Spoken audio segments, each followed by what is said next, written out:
So what if you were Leonardo DiCaprio and you can have any girl in the world?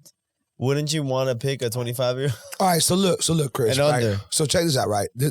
However it comes out, it comes out. And ladies or fellas, whoever, and even you guys, because I rarely do this, right? So I don't think I can have any girl I want in the world. Of course not. No. But I think if I put the effort, I got good pickings. I got good pickings. Yes, okay? you do. I like that. I'm being honest. No, yeah. And if anybody feels different, cool. Say what you want. You're entitled to that. But if it ain't you, it's your sister, your cousin, whatever the fuck. I got good pickings and I got good taste. So if I wanted it, I could.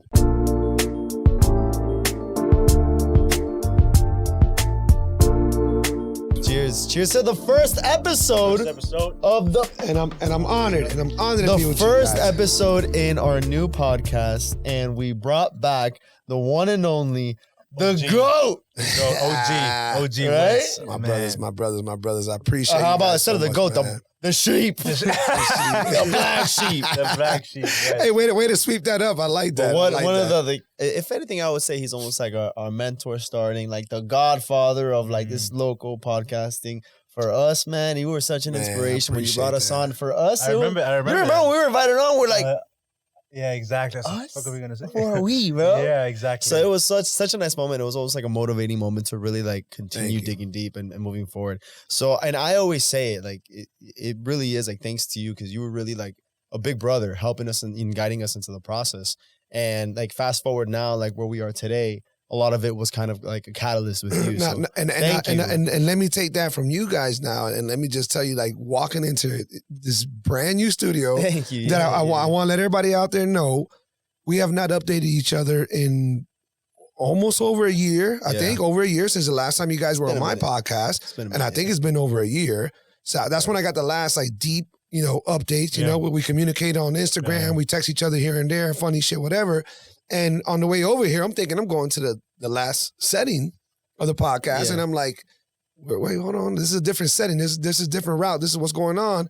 And I walk in here and, dude, this shit is dope. It's awesome. And I appreciate the flowers that you guys are giving me. Absolutely. And I feel like definitely not on some father figure shit, because it's not that. But it's like, man, look at the growth that you guys have done. Like this shit is dope.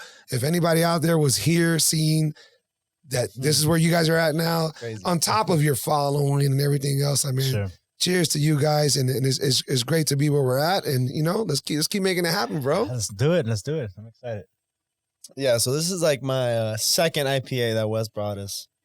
9.9%. You do have to get the crowd. You have to get the viewers ready just in case you have a moment, right? And let me tell you, I had such a horrible day at work today, and I already told you guys before I came in here today. I'm feeling smooth. You're feeling good. I am feeling good. So all your viewers, fans, and subscribers, they're gonna get a nice different version of they should have a good episode. And I would like to add that earlier today I did on the podcast story. You better not start with that bullshit. No. I had put on the story for questions, so I'm hoping that maybe we got some contributors. I saw there was a couple. Really? There was a couple. So yeah, as we go along, we're gonna tag along and see what the questions are. Yeah, look, we got a couple here. See y'all. Oh, we got 5. A little bit, but we'll see as we continue. We'll see how it goes. All right, you guys ready? You set it off. Let's do it. Let's do it. No. You want to start with this? No, I was gonna. We can if you guys want. You want to get random? We'll do one now. We'll do one randomly again when the moment just presents itself. I got you. I like it. Is it true men change only for the right woman? I saw that one. That's a good one. That's actually a great question. That's a good Holy start, shit, right? That's an amazing start. Is it true men change only for the right woman? Who wants to go first? Nose goes. I say no. I say men don't change for the right woman. It says for the right woman. I'm gonna wait till you guys say your piece, and then I'm gonna go in. Is it true men change only for the right woman? Do you want to elaborate a little bit on that, Mark? Sure. Because I think, to be honest with you, I think real genuine change only comes from within. So if I'm changing for another person or another woman, is that change real genuine? Is that change really gonna last and be consistent? Because I can see I'm gonna change because this person's amazing, whatever. But I feel like that's not longevity. I don't think that's going to stay. So I think you have to actively say, I want to change for myself to be a better person for me.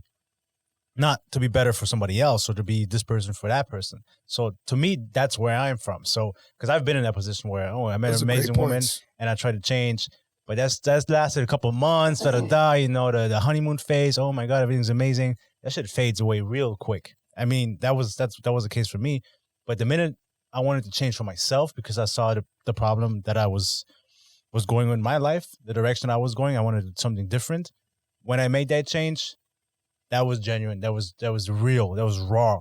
And that stayed up 2 years later. I want to let Chris get on this. Yeah. But I honestly feel that there's always variables. There's always variables, right? We have to agree on that. You know, it's not the broadest, vaguest question, but there's always variables. And I think that when you discuss will he change, what details are we talking about? Because if you're going to elaborate and say that the guy was a cheater, the guy was, all this scumbag type shit, then yeah, that's just his persona, that's his character, that's his whatever, upbringing, this, that, whatever. It is what it is. Yeah, he's not going to change for an individual. Yeah. But if he was never presented that ideal situation, that ideal person, that ideal brings out the best in him, and I'm leaving it broad because I'll circle back to it. Yeah. Then I do think that change is possible. I see what you're saying. But I'll elaborate a little bit. Chris, where are you at with that? What do you think? With me, I think there's no, yes. So I'm very similar to Marvin, and I was recording, so pardon me. Of course. But I did catch both of your points a little bit. Yeah, I had to post that. But I think if someone changes for a woman, they're changing for the wrong reason. Yeah. And now you can always meet you can meet a person, and maybe it can motivate you to be a better person. Maybe they can show you ways that you never were exposed to, where you're like, you know what? I've been so close-minded on my ways that it hasn't allowed me to grow. So now this person has kind of shown me how to grow. Now, if that is kind of like a guide in order for you to make that self-development to change as a person because you want to be better, then I think that'll be healthy for the relationship. But if you're just going to change for the partner, I mean, who are you then? You don't really have an identity. You're always trying to just mold yourself to cater to somebody else. Mm-hmm. But then once that person then leaves the picture, God forbid, obviously, but let's say that they leave the picture, who are you then? Yeah. Right. What are you? Then now you have to start over. And instead of you finding somebody else or presenting a genuine self to the next person, you are now finding yourself, well, now I have to figure out what they like. Yeah. And now I need to become that person. Right. And I think that's extremely toxic. I for the most part, guys, I agree with you guys. So yeah. I don't want to come off hypocritical. I just think that it all depends on what age range we're talking about, what level of experience, so on and so forth. But it's very possible. Well, that's a good reason why we brought you on. You also have a wider spectrum as well, We talked about that all the time. That is a very complimentary way of saying that I'm a lot older than you. Wiser is what I meant. I like that he did that, but he did it nicely. He did. You got a broader spectrum. I'm smooth with it. You've been around a little bit longer. Beard's hitting right, Doug. I like that. But please continue. But you're correct. That is a point. And I'm here and there. I play devil's advocate. It's not my goal. It's not what I believe in doing it. But I like to see things from all angles. Of course. And I'm just trying to be realistic that, given whatever the circumstances are, not trying to put this on females, but in relationships in general, you get a guy, you're like, oh, well, I got this part of him. I got this, he just wanted the this and that and whatever. But he was cool, he was good, but he wasn't ready for commitment. Or, I caught him doing this and doing that. Well, it might not be that he's not ready for commitment. He just didn't look at you as anything to commit to. You just weren't that girl that really tickled his pickle in that fashion. And I don't mean that in a sexual way. I just mean like you weren't hitting those check boxes like maybe he was searching for. So he was just like, dude, you know what? Through my guidance, through my experience, through what I've witnessed, if I ain't feeling this or if it doesn't seem like this, I'm just not going to be that serious, and therefore X, Y, and Z. I'm not trying to stick up for that type of behavior. I'm just saying that to say that, oh, a guy's not going to change because he did me like this, he did my girlfriend like that, and well, maybe you fucking bitches weren't shit. Maybe y'all were not what he was looking for, so he was just having fun. Maybe you were cool, but not that cool that I don't know. I'm just saying, I'm not trying to defend guys, but that is a very I would say 30 versus 70, 40 versus 60% of the times. I think that happens a lot. I really don't think that that's just the guy. But going to what you guys said, yes, if it is a guy who has these patterns and so on and so forth, no, he will not change for a female. That's something internally. That's something psychological. That's something that he needs to realize. Why am I feeling like this? Why am I acting like this? Why am I doing this? And then, figure that whole thing out, I think we're saying the same thing, but in different ways. Right? Possibly so, yeah. I think so. But it's also different perspectives coming to the same place because it's almost like it's that motivator, it's that right person that's almost showing you like, hey, I have to get my shit together as a person if I want to be the best version of myself for someone of this caliber. If they are that good of a person and I know that if I'm at my best, that's how I can be their best partner, then I want to be motivated to be that best person to ultimately become that best partner.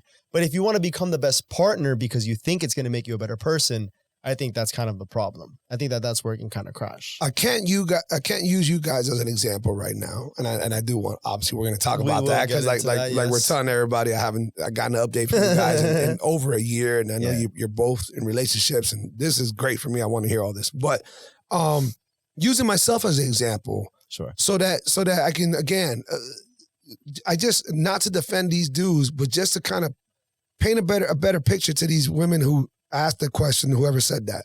Let's say I'm using me as an example. If you don't have a certain amount of the boxes checked off, I'm gonna be very clear about it. But I'm gonna make it clear that this is just a thing, whatever that thing is. It's gonna be clear. I'm gonna be clear. Okay, forget about my age or this. I'm just gonna be clear. Boom, end the story. But if I did that with, let's just say, 3, 4, 5, 6, 7 girls in the last 2, 3 years, okay? Never did them dirty, never lied to them, never this, but never committed. Always told them, hey, man, look, this is just a thing. I don't see you like that or whatever. I don't want to do that right now. I'm this, I'm that. They can look at it as excuses, reasoning, whatever the fuck they want to do. Doesn't matter. I made it clear, this is not serious. Are you down for the ride? And they're down for the ride, whatever the ride is, for however long it is. But remember, I'm not shitting on them. I'm not doing them dirty, anything like that. Right. Those 5 girls, 6 girls, 7 girls, if you guys interviewed them about me, I'm going to assume they're going to say great things about me. Nah, I'm sorry, guys. Sorry. But they're going to say that, you know what? Wes is not ready for commitment. I don't know that he's ever going to get committed. I think that maybe he's looking for too much of this. He's too picky at that. He's a great guy. He didn't mislead me. They're going to say that because I don't do that. But they're still going to put me in that category of, but I'm not ready. I'm not going to commit. I'm not this. And that's not the truth.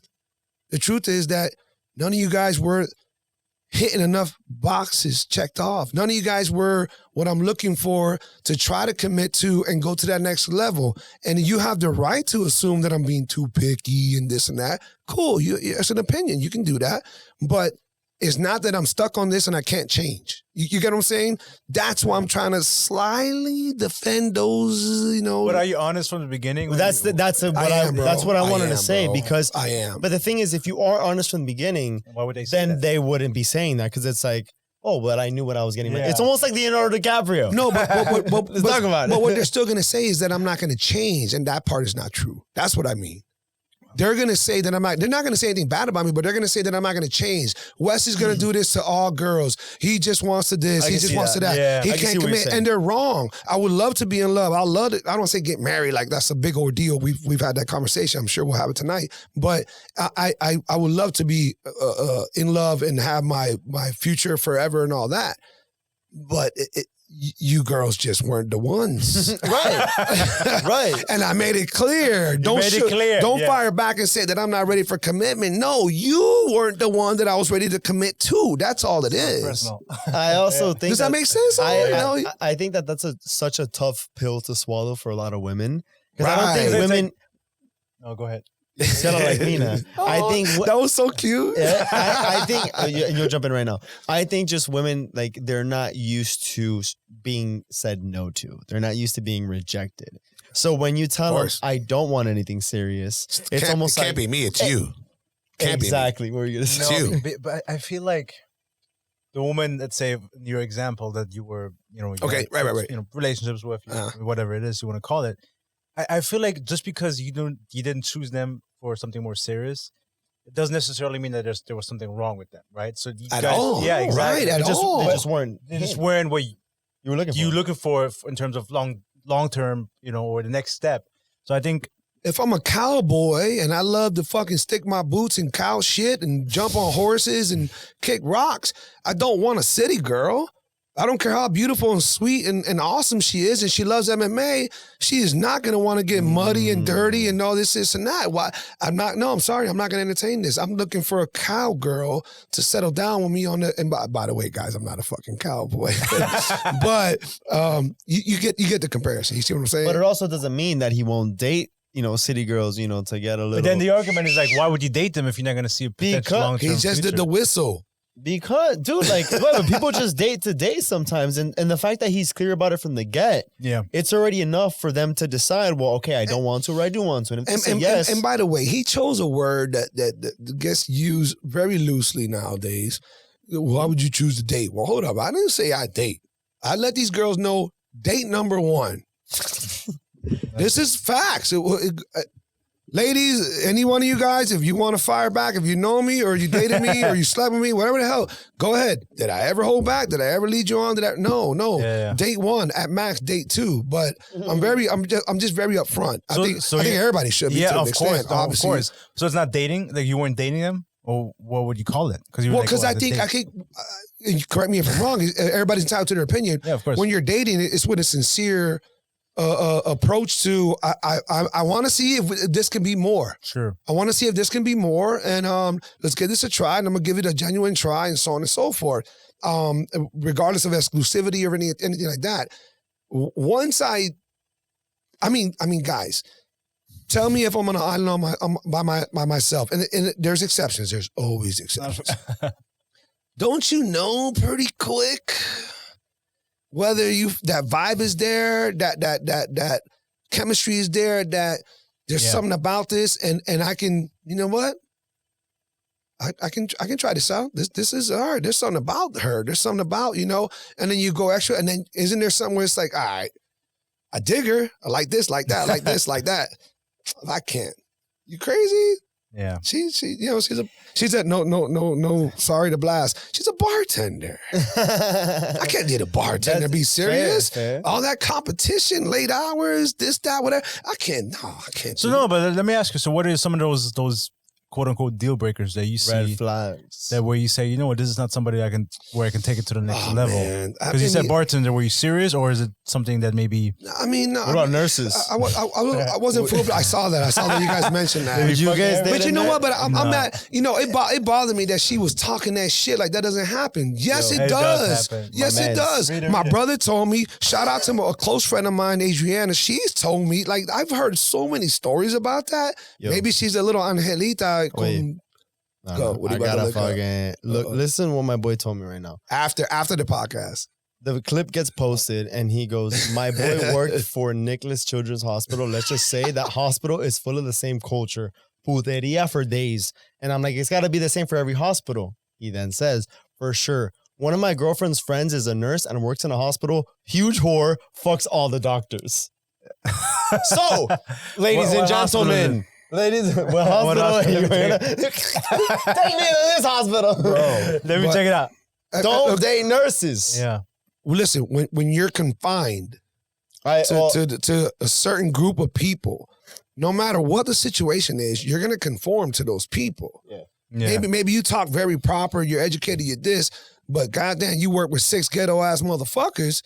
Out of nowhere, you're going to start talking a little bit extra ghetto. Yeah. Chris is going to be like, "Hey, Marvin, what the fuck, dog? What's all that fucking no cap and nothing? Who you be hanging out with, dog? You be hanging out with me." And you're going to be like, "Yo, I got my homeboy, Leroy and fucking Juan, and them motherfuckers they're going to come out this weekend. You're going to love them." Exactly. So the same thing applies to the nursing, and you get horny, you talk this, and you're bored about that and whatever. They're called I think nursing is a different environment, and I'm going to add to that, but it's almost like, a work wife or a work husband. You never heard of like people in like in corporate worlds where they have like their work wife or work husband because they always talk to the same person. Right.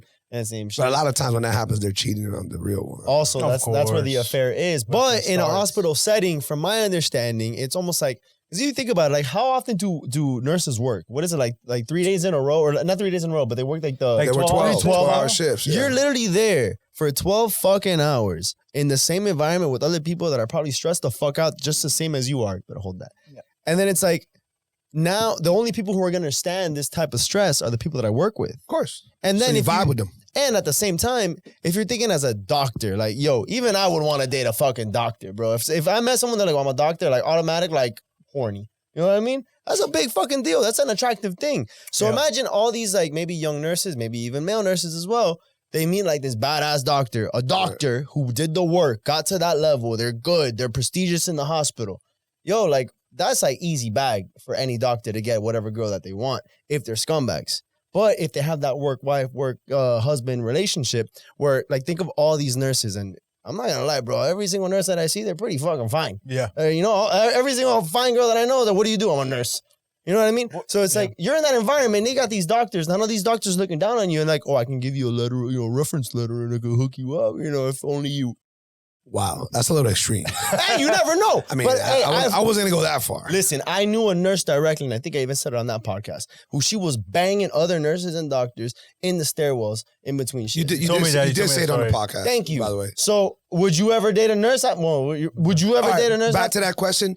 Yes, I would. Yes, I would. A nurse you would date. Yes, listen, hold up. Real shit. Right now, just from the amount of bullshit that I've talked on the podcast, right? It's been 20 minutes. And only 20 minutes. Bullshit. And I guarantee all your viewers are thinking que yo soy un puto.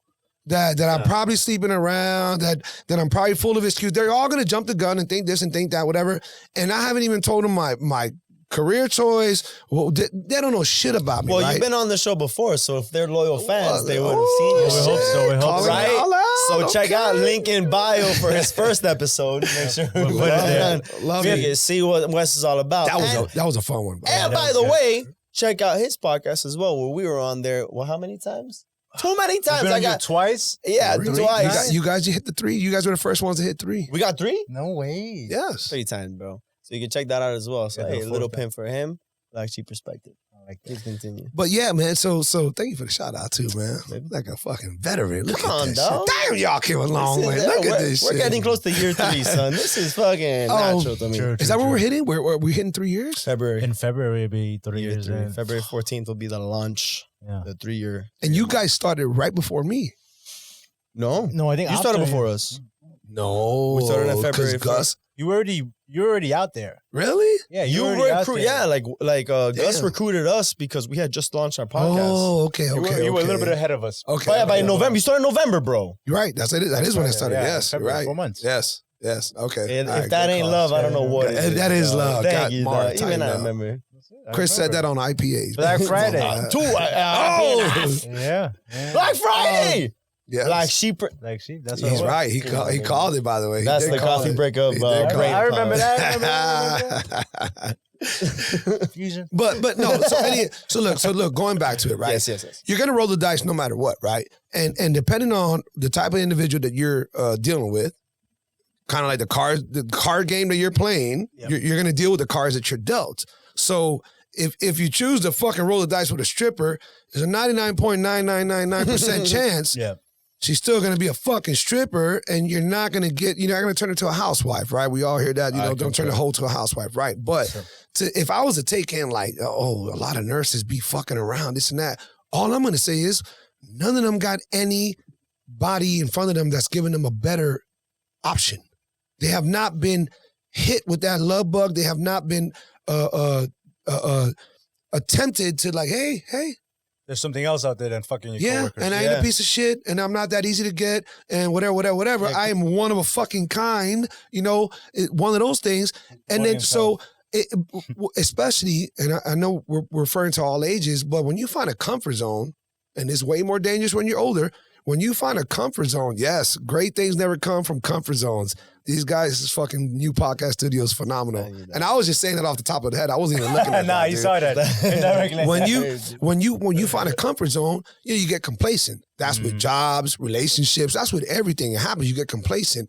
So these, referring to the nurses, they're like, shit, bro, this is kind of fun. I don't got to go dating. I don't got to get on a dating app. I don't got to fucking put up with this, and that. I got I do it right here. Yeah, I got fulanito in floor 14. I got a doctor aquí. So in the West Wing. Yeah, there's so many of them. And are they wrong for that? I don't think so. If you're single and they're not lying to hurt somebody. If you're single, that's fine. But if they're now you're going somewhere. no, that's what we've been talking about. No, a little bit of No, both. we never said they were all. Dude. But you look like a type of person. If you were a nurse, you'd be a big ass little slut. You'd be a big ass hoe. No. You don't think you'd be a slut? No. If you were a nurse? No. Boy, you'd be fucking. Well, you'd be in every stairwell, just kind of waiting for the next person. Next. Chris, The patients or the staff? But you're hold on. But In Nicholas Children's Hospital? you're talking about as a single man. As a single man, he'd be a very whorish. Is that what you're saying? Oh, this As a single man, obviously. Yeah. Listen, he's a taking man. I'm not gonna. No, I believe it. I believe I'm it. off the block. No, retired. But he meant as a single man, if you were working the nursing department, the nursing area. Maybe. Yeah. Fuck it. But the thing You'll is, be slinging fucking dick every 4 medical rooms. Are you kidding me? But you know what? Even when I was single, I was honest. I especially There you go. before my current girlfriend. I love her. She's amazing. Shout out to Claudia. But You're the before that, best. yeah. But I was always honest. I was always transparent, and certainly as I was older, like in my mid-20s and stuff like that, I was Finding yourself. Dude. Yeah, sure. But I was honest. Like, I don't want anything serious and da-da-da. And maybe kind of same thing that you were saying. Like, this is what it is. This is what I want. This is what I don't want. Take it or leave it. That's the kind of mentality I think you got to have when you start dating. And you got to have your boundaries. You got to have your non-negotiables. And if you just want to fuck around, that's fine. As long as you're honest about it. This kind of ties back into the question because, like, ultimately you shouldn't want to change for someone or expect a man to change for you. That's a great way to circle back. Right, Chris. dude? Good job. Hey, aren't you proud of me, son? Great fuck, yeah. So I think it's important because if you're true, and there's another question that's very similar to this one that I do want to touch up on. But if you're true to yourself, you don't have to feel the need to change for anybody because once you know who you are, you're going to be able to attract that person that's like you. You say this all the time. Yeah, sure. If you live your core values and you live your beliefs and that's who you are, then the people who have those similar beliefs are going to want to get closer to you. And the people who don't want that, they're going to get away from you. So instead of you trying to, wait, before you go. So instead of you trying to convert all these people, like, well, I want to make these people believe what I believe. Imagine all these people that try to get to you and then they argue with you because they think that they're right. Dude, like, if they're wrong or maybe they have a different opinion, let them have a different opinion. Like, that's their beliefs. You have yours. You have yours. If they're trying to force their beliefs onto you, they're expecting you to listen. I think it's a fair shot that you can also give your beliefs and they should be able to listen as well. So the same way, if you're not like meshing with somebody, they can go. You're attracting the person that you want to mesh with, and that's the point. But that only happens when you're true to yourself. My point, and by the way, you killed it on that you hit it on the money on some real shit. I want to shout out a reality check. And this goes to both genders. I don't recognize a third, so whether this gets banned off YouTube or not, both genders, okay? Ladies, your pussy ain't that good. Fellas, the dick ain't that good. Sweetheart, you're not that badass. My man, you ain't the best catch in the sea. Any one of you motherfuckers can get dropped like that.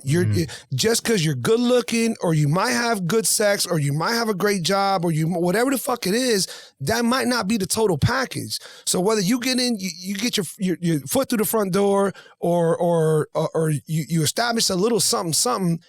If that ends up not working, it doesn't mean that individual is stuck on that way and they're not going to change. It doesn't mean that you're the problem.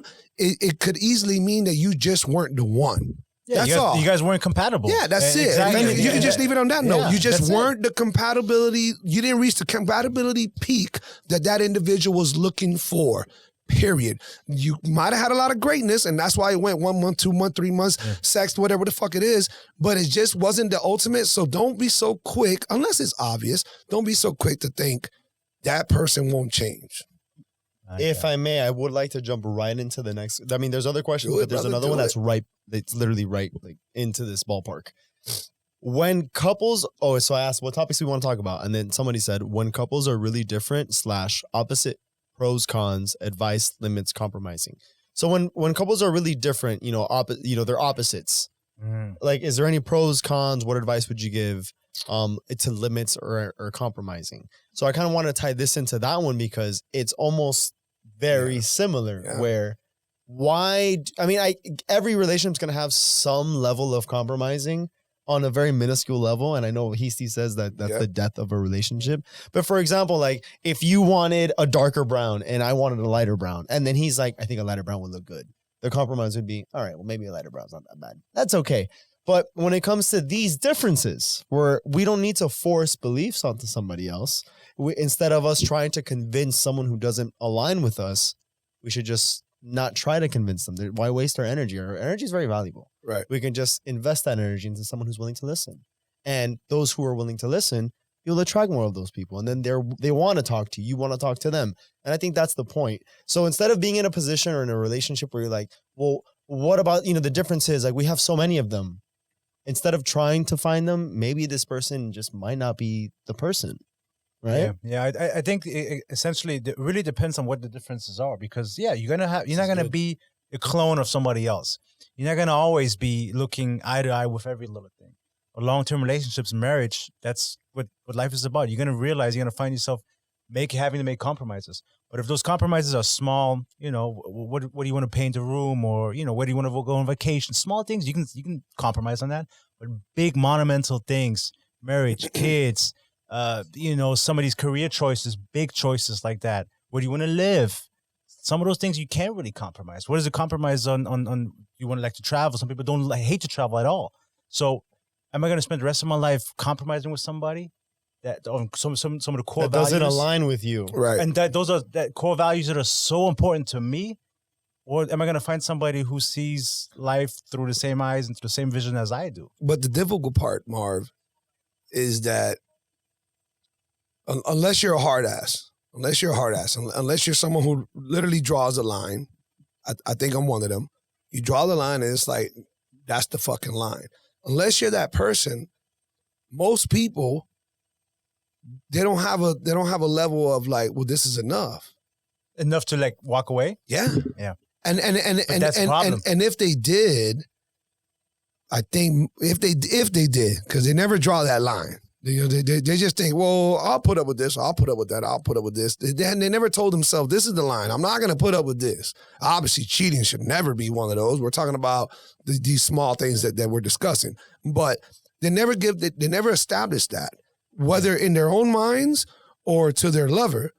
So when all these, I don't know if it's a word, compromisations, but when all these compromises occur, eventually it builds up.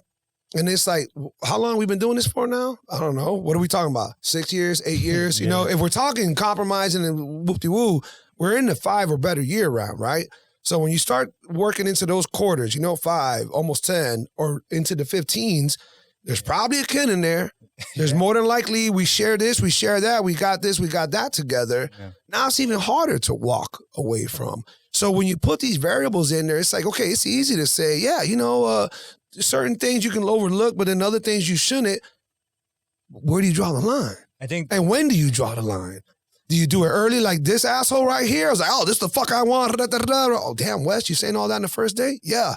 Or is that too extreme? Do you do that, when? So wait. So what would be the other option? Would it be waiting and testing the waters to see? Or staying? Like, what would be the other option? I think what people lack is snipping quicker and walking away. That's what I think people lack. So then what? Yeah, right. So then they lack it for all the wrong reasons, and it all depends on what age they're in. But a lot of it varies on like, all right, well, how much better can you do? Is this good? Is this good enough? There was a point in time. Are you that? And it depends on what package you are. Are you that of a package? Will you deserve this package? Where is your I don't like to mention the motherfucker because a lot of shit that he says, I want to slap him. Andrew Tate? Is it Tate? Andrew Tate? Yeah. Okay, but not just him, other people. Somebody I do love who's not like Andrew Tate, but he does talk about the masculinity versus feminine. Oh my God, I can't say the white dude's name. What's his name? Not a white dude. White dude. So you know a black dude? That's gonna kill. This, A Mexican let's dude? not make this racist. Cuban dude? No. He's been on Joe Rogan's Cuban. podcast so many times. Jordan Peterson, sorry. Oh, Canadian dude. So yeah, exactly. So Jordan Peterson has some of the best facts, some of the best. It's not like, listen, I'm not against women, but y'all need to respect men more for what they are and what they do and so on and so forth. And I'm not trying to beat that topic up, but what I'm saying is, can you carry your own? If you can't carry your own, when do we draw the line? What is the line? Are we talking about financial? Are we talking about, what are we talking about? Oh, once you have a kid, now your credit rate goes up and now I have to do more because you're now the bearer of the child and now you're going to be the main one in charge. And, people got to draw a line. I don't think people are doing that. I think it seems too shallow, too picky, too whatever. People are not doing that. So instead of saying, hey, I can only overlook so many things quickly in a relationship and then sticking to it, it's just more like, I like her. She likes dolphins. She smokes weed. And and I think she's super cool. I don't like ballet. She hates football. I'm just throwing shit out there. But it's just one of those things. Like, when does the formula get twisted where it's like, I don't think this is going to work? And if you don't do that fast enough, you find yourself in a situation like, fuck, I made it this far. Am I wrong for pulling out? Yeah. Am I supposed to put in extra work? Is this what people go through? I think people push off and overlook. Like you were saying, it's like, okay, well, we've had a good weekend last week. She does this. I really don't like if she does this, but, I'll overlook it. And then something else happens again. Oh, well, I hate this that she does this, or I don't agree with this. But, we had this. This was good. So you're comparing this person to something that you're holding on, all the pros versus all the cons, thinking, the pros outweigh the cons. In reality, you have to are you willing to do this for the rest of your life? And they don't look too futuristically enough. To me, this is, and Dr. Easty taught me that, and I'm so grateful because it's like, what is the character of this person? Who is this person?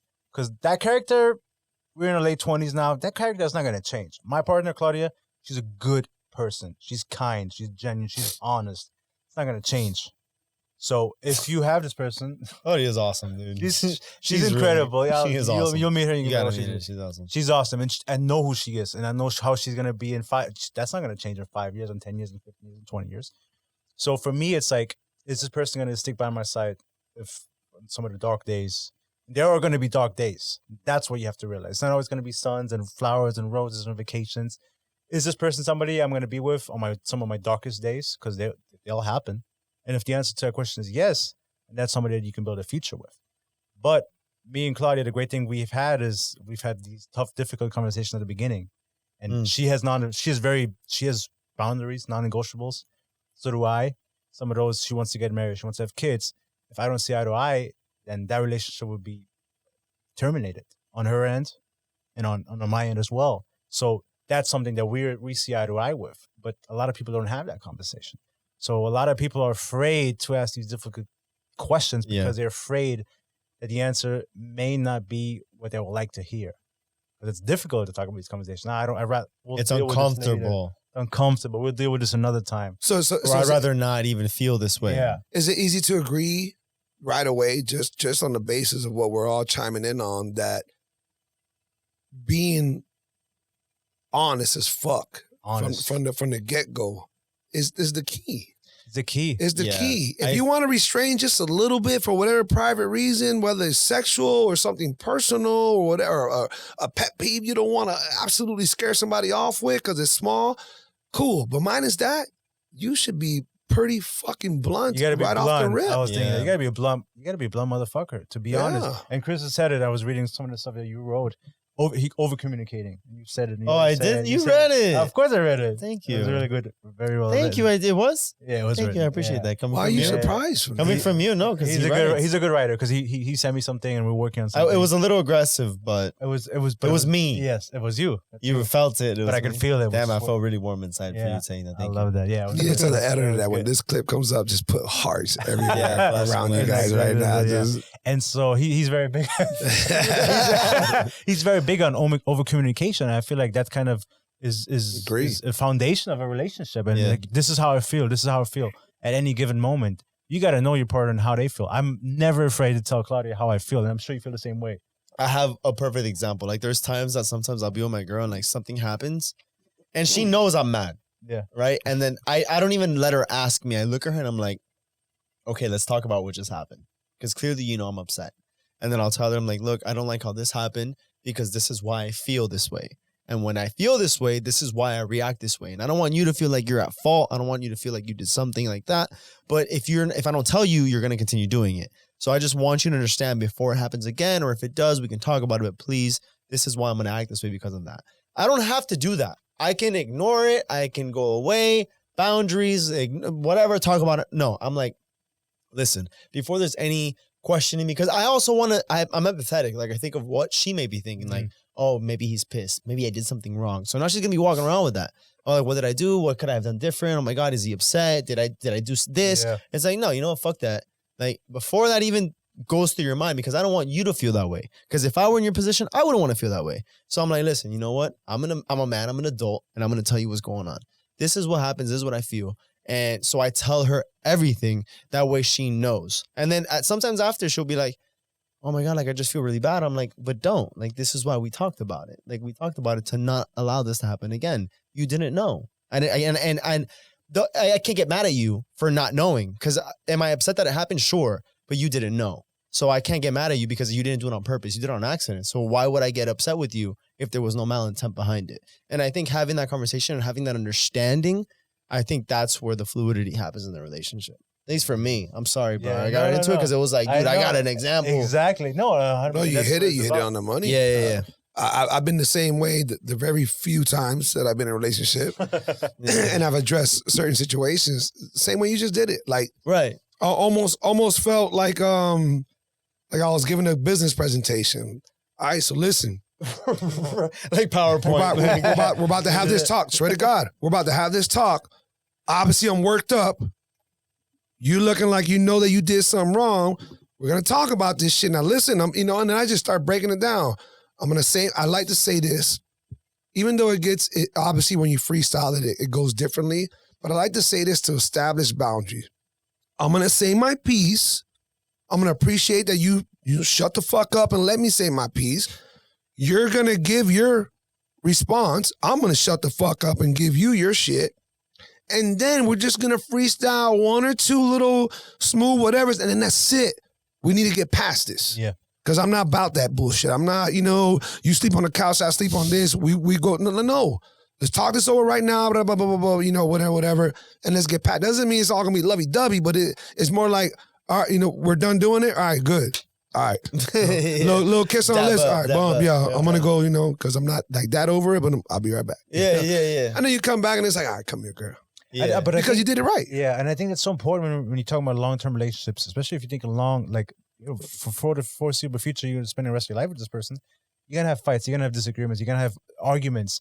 You have to learn how to forgive, how to make up, how to converse, how to have a good conversation, and how to express how you feel without offending the other person. Yeah. And the other person has to be able to listen without being offended. Exactly. No, and that's like the biggest thing. I think you can't be afraid to say how you feel. Yeah. And because what are they gonna think? Like if this is your partner, you shouldn't be worried about what they're gonna think. You should hope that they would understand you. All right. So hold on. So now I want to throw a little monkey wrench into this thing, right? Listening. Because we know this is for real, right? And I'm definitely not calling your girls out at all. But we do know that women in general, they lean on the higher percentage of this. We've seen memes, we've seen TikToks, we've seen it all, right? Well, when a guy is, okay, just be honest, babe. That's it. Just go ahead. Just tell me, what it is you think. This and that because See what you say. You just want me to, you just want me to let it go? Baby, all right, I'm going to be honest. No, yeah, of course. I'm going to love you no matter what. All right, cool. So I don't like the way, and you just, you drop it, right? Whatever it is. Yeah. It still backfires. Again, I'm not saying that with you guys. All right, y'all might have the ones or whatever. But what I'm saying is, and it's not just against women, because these women can turn it right back around and respectfully say that men do the same thing, right? Sure. Yeah. So what I'm saying is, you might have your opposing lover who's like, yeah, I want the truth. I want you to be blah, blah, blah, blah. But then when you're that honest, they're just like, how dare you? or I can't believe you feel like that, or but why? You know, versus like, okay, I need to take. In other words, I'm not sticking up for them because I truly believe brutal honesty is the best policy. But for those who hold back on honesty, it might be because they just know that their significant other just can't handle it. And they'd rather not just ruffle the feathers. Well, they want to just get through the storm for the night, maybe 2 days, whatever the fuck it is. Sure. And then we're back to normal. Because if I tell my girl X, Y, and Z, or if I tell my dude X, Y, and Z, this shit gonna hit the fan. And it's just not worth it. So go ahead. No, you would die to say something. Because I have something on that last part that I want to tell. I'll be real quick. Yeah, go ahead. Okay. When you did what you did that you need to tell your girl, when you were doing it, were you thinking that it was wrong or were you thinking that it was okay? Man, you just threw a hypothetical in another galaxy, bro. What are you talking about? I'm not referring to anything specific. Like, but that's what I'm going to say. But that's the example. No. What I mean is when your girl or your guy I got you. Ask you to be like, really honest and tell me the truth. I want to know what happened. And I'm like, all right. I'm not talking about certain situations. I'm talking about be blunt with them. Right, and that's what I'm saying. I hate that you leave the dishes. I hate that when we have sex, X, Y, and Z. I hate that in the shower you always want to fuck, whatever the fuck it is. That honesty that it's just like, wow, you really feel like that? That bothers you like that? Yeah, I just never want to tell you, babe. Yeah, your fucking toes, every time you put them in my face, I'm not with that. Sounds very personal. No, hell no. Dude, like just to go, I mean, you was going to say something. You can go. To me, and you were saying like guys, they rather avoid it because they in their past, they've experienced similar situation where it backfired, is what you were saying. Yeah, I think that and this is going to sound in general sexist. I think women are so emotionally connected that when you say something too blunt, they do react a little bit extra than what guys do. Perhaps. I'm not going to speak on that. But maybe. Sure. There's a possibility. What I'm going to speak on is the fact that you guys sound like two boyfriends who don't want to fucking face the wrath. No. But what I'm saying is that those men, a lot of men in general, they were dating women at a time who they felt like they couldn't be honest because if they were honest, it would backfire. So I just feel bad for the fact that now that experience, they took that and ran with it for the rest of their life. Instead of saying, you know what, this was an isolated incident that happened to me, I'm going to do better and find somebody who doesn't respond that way. Instead of saying, well, all women are like that or the majority of women are like that. That's kind of my take on it. Well, I want to tie into what you're saying because let's say like they want me to be brutally honest and they're not going to like it, you know, if what my comment is going to say, if it really does bother me and they're going to get offended by it, it's like, yo, that's fucked up. Yeah, like it's bothering me. Yeah. Like if you're my partner and we love each other, like I'm gonna tell you the truth. This is bothering me. So I would like it for us to continue, for this not to happen.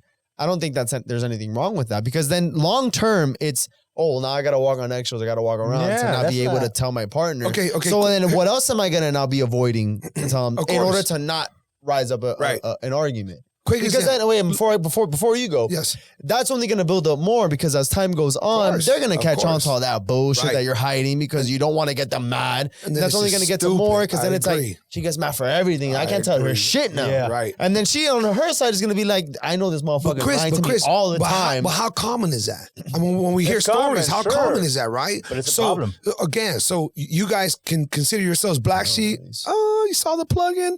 You guys consider yourself black sheep, very unique, very special, that you're not those guys. But the truth is that 85% of these I don't say guys, people, they are that. They are that. Yeah. It's a problem. Women, I'm not trying to attack y'all. It just happens to be that we're on that topic. Here's an example, right? You're with your girl, either one of you guys. You're walking down whatever the fuck strip it is. Hollywood, Wynwood, the beach, whatever it is. Let's say it's in the beginning, not where you guys are at now, because I don't know where you guys are at now. Okay. Hey, by the way, I don't mind if you look at another girl's ass. Okay, I understand if it's a beautiful ass, it's cool. I look too. I'm not a fucking lesbian. I would never, but I can appreciate another girl's beauty. So if you look, you look. Just don't be a pig about it. And and then obviously don't deny it. Because you're gonna look. Because guys look. Every fucking guy looks. Every fucking guy looks. Right? Okay, cool. All right, cool. All right, babe. All right, cool. Appreciate that. Cool. And here you are. whether it's test number 1, 2, 3, it builds up. But here you are. Oh, God. Babe, look right there with the red skirt. Tremendo ass. Look at you can tell she does calves. She got huge calves. Right. But you think that ass is fake? Here we go. It all depends the level of what you have with your girl. Because you can be first, second, third, or you can be like swingers.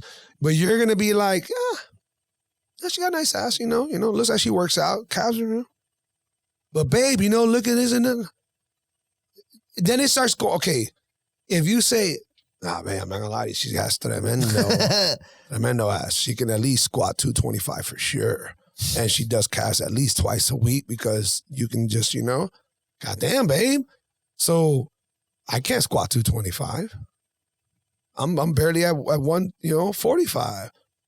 And I got little calves, but so I'm saying, but you like, boom, and it just, you know what I mean? So then it goes there. And it's not like there's something it's not that you're trying her, she's not trying to start some, but from her curiosity, honesty, because she wants honesty, she got you to say that, and now in a weird way, it challenged her. It's like some weird reverse psychology, whether it was truly inflicted on purpose or not. In some weird way, it backfires. Yeah. And now it's like, hold on, babe, so do you want me to do more squats? Because you said that she had a really nice ass, and I know that my ass is nothing like hers. So if you think she has a really nice ass and I'm at least 10 pounds beneath that ass and the curvature and the this and that, you must not think that I have a nice ass. Babe, what are you doing? What the fuck don't go there. I love your ass. Yeah, but you can't love it as much as that because that ass is not my ass. You see where I'm going with it? Yeah. So it's just a weird thing.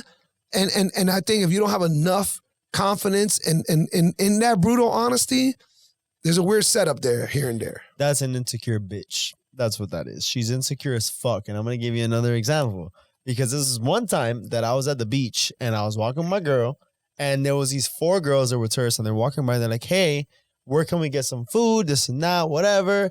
And then I don't know if I said a comment or she had said something, but it was about this girl who had her tits all out. And I'm like, yeah, them titties were like all over, like they were like fucking looking at both of us. And she's like, oh, so you were looking? I'm like, and I look at her, I'm like, listen. If some ripped ass motherfucker fucking David Beckham's walking by here, you don't think you're gonna look? I'm gonna look at fucking David Beckham. Leonardo DiCaprio, that motherfucker walks by and be like, Leo, bye, bitch. I don't even know who you are. So it's like, yo, I can appreciate what's a good looking man, just like you can appreciate a girl with some big ass titties. So the same way that you're gonna appreciate some big ass titties, I'm gonna appreciate some big ass titties. And the same way that you're gonna appreciate a fine ass guy, hey, I don't think I'm a bad looking guy. I look at myself in the mirror. I've gotten a bunch of compliments. If this is what a good looking guy looks, I've got enough to appreciate that. So I know, okay, that guy's a pretty good looking guy. So if I can appreciate that, you can appreciate that. We can all appreciate some big ass titties. Yeah. That's my. And then she accepted that, or she's like, yeah, because like she had no choice. She's like, fuck. Exactly, exactly. So it's like, listen, why are we gonna argue? Because I know you're gonna look anyways, just like I'm gonna look. When you're not here, I'm gonna look at ass all over the place. And if you see some fine ass guy, hey, you're gonna see some fine ass guy. What am I gonna do? Fucking cover your eyes and fucking when you're at the apartment? Yeah. No, it is what it is. You're gonna come across some fine ass guys. I gotta have the security in you. I have to have the security in myself to know in my relationship that she's not going to act on that. But if she does, well, that's a failure on her part because I did my job. Yeah, you know what I mean? Right. So that's how I see it. So whenever that were to happen, if that girl were to be like, oh, so you think that she has a fatter ass than me? I'll be like, yeah, she does because she hits 225 on the squats. That's why your ass got to get to the gym. And that's what I told my girl. I've been like, yo, you want to work out, right? You want to go to the gym. You want to get stronger. Right. You look at yourself in the mirror. And I've even told her, I'm like, hey, you look good. Like, you've been working out. I've seen some muscle. Like, you've been gaining weight. She goes, oh, but this girl's ass is bigger. I'm like, it is bigger. But that don't mean that you can't get there. You just got to work. But not only that, the real end point, and I'm kind of trying to help him out right now before his fucking girl calls up and... No, let her call. It's true. No, but I love her. She's the best. But that's what I was going to finish with. The truth is that's just an ass. Doesn't matter if her ass is bigger than yours. Doesn't matter if her ass is bigger than yours, her legs are thicker than yours. Yeah. And do I like that? Fuck yeah, I like that. Yeah, I'm attracted to that. But you know what? She's not the total package that you are, babe. She might have the ass and the legs, but she might be a total bitch, stank ass pussy, badass attitude, whatever the fuck. Yeah, it just doesn't matter. Pussy. Like, you know. And I'm going to add this to sprinkle on top. And I got to put that, don't have stank ass pussy. Yeah, that's the one right above your head. No, fuck, I think think I lost it. Speaking about she's not the total package. She's not the total. She's not the total package. She's not the total package that women should think. I remember. Or men as well. I remember because I was talking. I don't know. She was there when we were talking about it. I didn't even think you were there. But I'm like, okay, let's say this is fine ass bitch, right? And let's say, I'm with my girl, but she's not there or she's at the crib and I'm out. Let's say I were to want to fuck this bitch, right? This is my thought process now. Is fucking this bitch worth? Yeah, I think about you think about that stuff. Is it worth everything that I have invested in my relationship? Everything that this girl has done for me? Everything that we've shared? Like, to me, I found a partner that I'm very comfortable, very secure, very trusting towards. Is a random bitch worth? Is that pussy that good enough for me to be like, fuck my girl, I gotta slide in? I'm out. I don't think anything like that is worth the amount of attention and the value that I have in my relationship and that to want to jump bond. into that. And I think it ties into all of that. Like it's more internally and it's very kind of foundational because you want to find that partner that you can have those conversations with where it's not uncomfortable, where you can really learn who they are. So when like instances or maybe even situations arise where maybe there could be this, you know that, hey, what I have at home, keep going. Man. What I have at home is worth so much more than what I can have in this. I don't know. For me, I don't know, like 30 seconds, really. Yeah. Wow, 30 seconds. Maybe a minute on a good day. But that IPA would be different. Yeah, what I was you got gonna some more? I gotta get another one. Is there anything more? There's Happy Dads. You want a Happy Dad? You want a seltzer? I still have this. We can wait on. I'm on E. I'm gonna go grab. I'll bring you one. Too, yeah. I'll bring you one. Sure, bring it. Yeah, bring it. Yeah, you guys. Yeah. Go ahead with the question, Marv. No, because I want him to be there. No, I'll be right there. Okay, so it's funny because like now that I have the whole studio, my girlfriend, her name is Claudia, and they were asking her like her girlfriends were like, oh, so now he's gonna bring like those girls because we have like girls and stuff like that. You know, of course. Stores, whatever. Yeah. Shout out to them.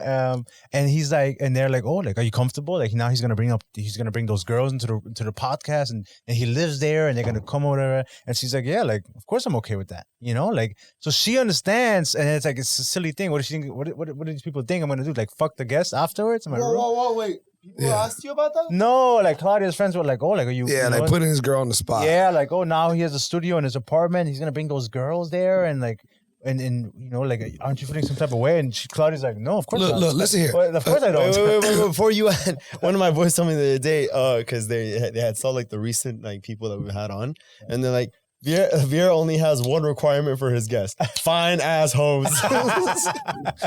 Bro, listen. Kidding. All the women that have been on the podcast are awesome. We're guys, guys talk is bullshit. Cheaters are gonna cheat. I never call girls hoes. I'll call them bitches. It was a joke. No, girls. I just never say it. I'm not even attacking you on that, bro, at all. I'm just saying that a lot of dudes. For me to call a chick a hoe, you're just dirty, nasty. Nah, yeah. They said it was bullshit. Yeah, it was like stupid, like fine ass girls, But if you're committed, you're committed. Period. Of the day. If you're gonna cheat, you're gonna cheat. You're gonna find a way to do it no matter what. Somebody can have a fucking what's it called, a homing device on you. You're still gonna find a way of cheating. You're just gonna do it. Okay, so there's no reason to try to stay on top of it. Believe this, believe that. Listen, I'm gonna smell the bullshit at some point or not, and then I'm gonna address it, and that's that. But to overthink it, you're overthinking it, bro. You're killing yourself slowly. Like it's just stupid. And I used to be like that. Even in my current relationship at the beginning, was very, I don't want to say fragile, but I was insecure, and we've had some problems, some rough patches because I was so jealous. And even now, where we are now, it's day and night. And we had this conversation earlier, and then she's like, "Used to be very jealous. Like it was bad. You were bad. I was bad. You were bad. And at this point, I'm like, she goes out, have fun. I don't ask who you're going with. I don't ask where you're going. Hold on, I'm gonna put you on the spot though, but she still can't wear a thong to the beach. Nah, she's. I knew it. She ain't wearing no thong. I knew it. Come on, Oh, I don't like that, dude. Come on, I'm not. Wait, okay what with is that. your girl? What are the? I don't check your girl. I appreciate that. I appreciate that. What She'll wear like a bikini, but she won't wear like a G-string. I don't know. I mean, well, G-string is different. That's a fucking. That's a string. Do you see her cheeks when she wears her thing? Yeah, you'll see cheeks. It's not like she wears like a fucking grandma thing, but there's different categories. There's a G-string, there's a thong, and then I guess there's your girl wears cheeky. Your girl wears thong. She wears a Brazilian thong. Maybe when you guys went to that trip, where was it? When you're all up in the waterfalls and shit? That wasn't a thong. What the hell do you call that? That was a bikini. Oh, okay. It was a Brazilian bikini. You posted a picture? Yeah, I think so. The cheeks are 2/3 out. You can see. That's okay with that. That doesn't bother you. No, like that's fine. And but it doesn't bother you because it was Instagram pictures and nobody was there, but it would bother you if you were at South Beach. Damn. You see? You see? That's a different. No, I don't even think it was that bad. I don't know what you're I know there's a G-string, whatever, but that she doesn't wear that shit. Right, but we're also like we're this where one? we were. Yeah, that wasn't. What are you saying? You talking about this one? No, there was other pictures where she was walking away, where her backside you can fucking see. Yo, oh yeah, your girl showing. You can see a little. Yeah. You let your girl wear this? Yeah, that's okay. That's okay. Right. That's okay. So this is acceptable. Yeah. Although that's pushing it. That's pushing it. You know what? Matter of fact, let me take this down. Call it right now. Yeah. 6 months ago, they take that shit down. No, but what I'm saying, so where I am now, like I am a lot better. Obviously, there's certain things. Good. I mean, maybe I'm not where you are, but everybody's different. Well, listen. Age has nothing to do with it. You know, I got you on age, but it's not about age. You got older dudes who are like, nah, I would not. You know, no. Let that for whatever reason. I respect that. Listen, this is your partner, and this is I wouldn't be comfortable with that. All right, take it or leave it. There's many women out there who will take it or will leave it. But in terms of security and having that security, I'm a lot better now. Where I am better than ever. All my 29 years, almost 30 years of life, never felt so secure in a relationship. All right, so since we're there, let me put you guys on the spot there. Sure. Just a little bit, right? You said earlier when you were a lot more sober that you wouldn't mind this spot, right? So you've been with your girl now. First of all, y'all knew each other for a minute, and then you dated for a minute before it became official. All together, let's just round it up. We're looking at 2 years. 2 years, all right. What? Official, year and a half. Year and some year and a half. change. Still haven't moved in together, right? No. Okay, obviously, so we're here and all that. You guys are here. And Okay. So you're at where you're at now. You weren't that far behind. I think you were 4 or 5 months behind, but it was more like I don't want to insult your girl. It was more like testing the waters, flingy, more like friends, who were kind of messing around, and then it kind of became more serious. It started off very, very slow because she had just gotten out of a relationship. Okay. And I told her, I'm like, I'm not gonna do shit because I've been in this position before, and I'm a rebound. Yeah, and I'm not gonna do that. So I mean, I was just there having fun for a bit. But then I noticed that it did start getting serious. Now, a little bit of background. I mean, I've known this girl since kindergarten. Okay, I In remember fact, she was my kindergarten crush, and How dare you say that? You're going to lose followers saying some shit. I don't give a fuck, dude. I mean, it is what it is. I don't give a fuck. If you don't like it, then don't follow me, pussy. No, but for real, like she was like my kindergarten crush, and then we kind of tried to rekindle in college. It didn't work out. We were like all over the place. And then we tried right around the end of college, sort of, like it was around that time. But then I wasn't serious. She had found somebody else who was serious. She went with him. And then they had broken up, and that's when I came back into the picture. And I took it very slow because of that. Okay. So then around, I would say that was like around January of last year. Then around the 6-month mark, I'm like, I think this is something. You said last year I was in 21. 21. Okay. 21, yeah. We were like there, but it wasn't anything like for real.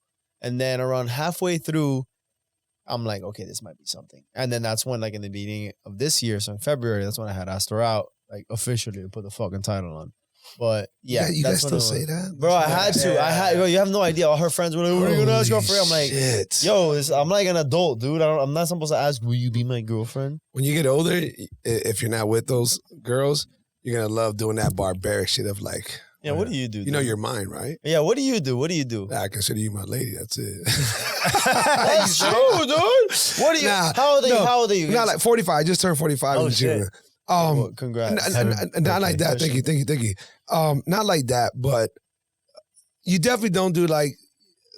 You might do it in pillow talk. You might do it after some sex, after like, okay, this is kind of growing, or like, this is the first time we had sex, and you might be like, what's up? What are we doing here? Because I feel like, like I can do this with you. But the whole, do you want to be my girlfriend? Dude, that little weird. I don't know how happened where you guys know. I think as you get older, it makes sense to not say that, because I think it's just weird if you're like, 40, 50, 60 years old, hey, you want to be my girlfriend? You're not going to say that. However, for me, I think it was a small gesture. It meant a lot to her. Made it very special. I think some flowers and like a little surprise. She had no idea. It was nothing. It's semantics. However, hey, listen, if your lady, if you know that that's what she likes, and you're trying to be a good man, then if it doesn't test your manhood or put you in some situation where you feel like out of the fish out of water, out of whack, then you should do it. That's what a good person would do for anybody they love. Might be your brother, your friend, your coworker. Like, I just want to make them feel good, so I'm going to go out of my way to do whatever it is. So. Nothing wrong with that at all. Yeah. I'm teasing it because it still happens. I know. In the younger, but I think it's a very transitionary. Hold on, but I'm not done with you, motherfuckers. Hell no, nah, we just died. What? You crazy? I'm not gonna let you off the hook. So here we are, right? You just barely tapping into a year and so, right? Year and whatever, depending on whatever the date was, whatever. Marv, you're at 2+ whatever the date was. All right. So, not assuming you had these conversations with these ladies, but if you have, cool, you can bring it up. If not, maybe they're gonna see this and they're gonna be like, "Oh shit, fuck! I'm so glad Wes put them on the spot." I'm not putting them on the spot for y'all. Goddamn it, putting them on the spot because this is what we do on this podcast. So, at some point, you were talking about, you got to see something serious. You got to see longevity. Especially you've been saying that a lot more than anything than Chris. I would think Chris might have been like, all right, well, we haven't talked longevity, but we're just vibing, strong. You seem like, all right, I'm not going to put any energy into this unless I can see longevity. Whatever it is, whether I got it wrong or mix it up a little bit, have you guys had that conversation in regards to like, no, I'm not trying to ask you to marry me, but can we get married? Can I see myself marrying you? Damn. Have you had those thoughts? Have you had those conversations? We have had those conversations. We've had Shout out Dr. Dr. Hasty. You know him too. He's right there on the screen up there on the top right too. I was looking at him right now. I want to talk about him. I've had multiple. I mean, I can only speak for myself. I can't speak for Chris, but I've had multiple conversations with Claudia. Marriage is important to her. Having kids is important to her as well. For her to tie with each other, they're right with each other, and so we had a conversation, and we're on board, and we agree that it's important to happen, and we want it to happen. I'm a little thrown off that you said that her, and then we agree. Are you not on? I mean, I am.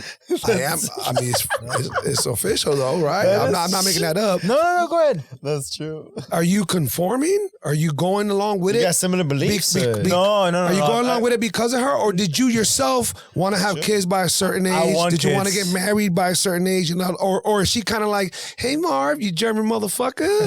This is the deal. I will say this, to be fully transparent. We both want to have kids. We both want to get married. That comes from both of us. The timeline of when we want to have kids, it's a little bit off.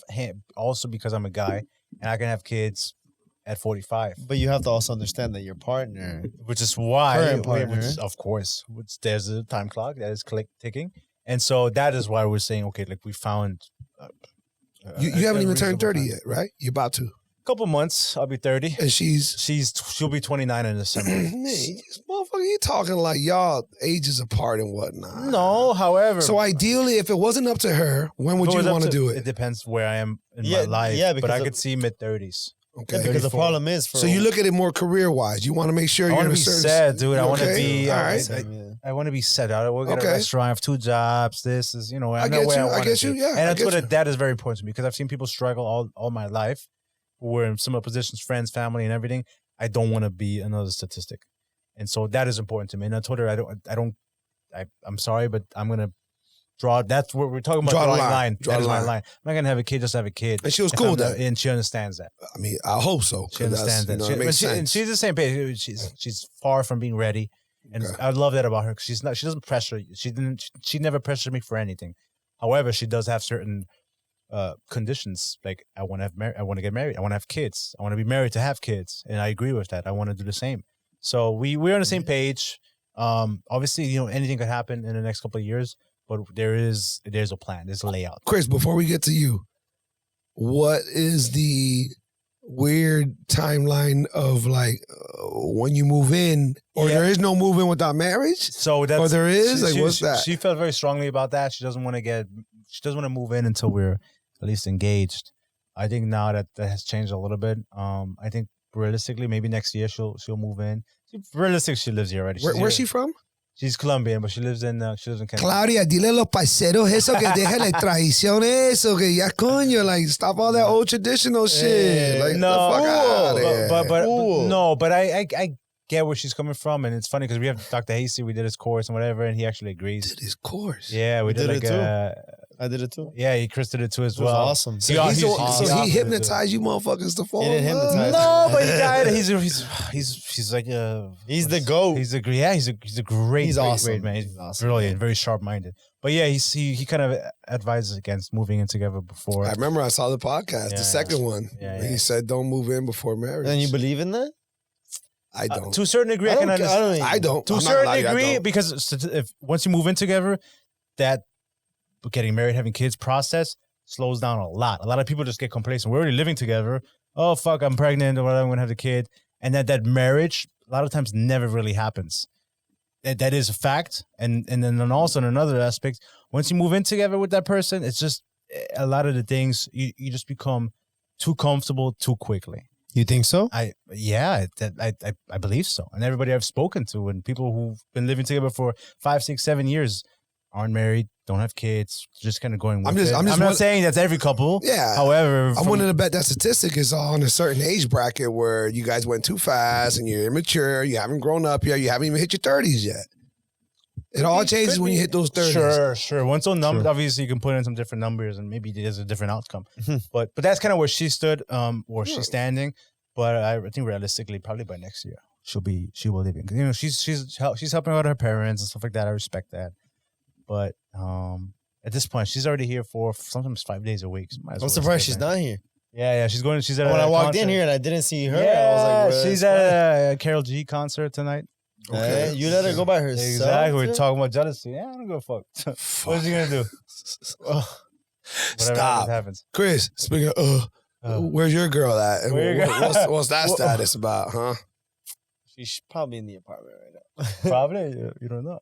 I don't. Her apartment? You guys got an apartment? Well, okay. So the long story is, so her parents have owned this apartment forever, and then she's just been living there. And since I work at the beach now, and she lives on the beach, I basically crash there every day. So I'm like a unofficial, like a gypsy. Gypsies do that? No, they just can move around. I'm a nomad.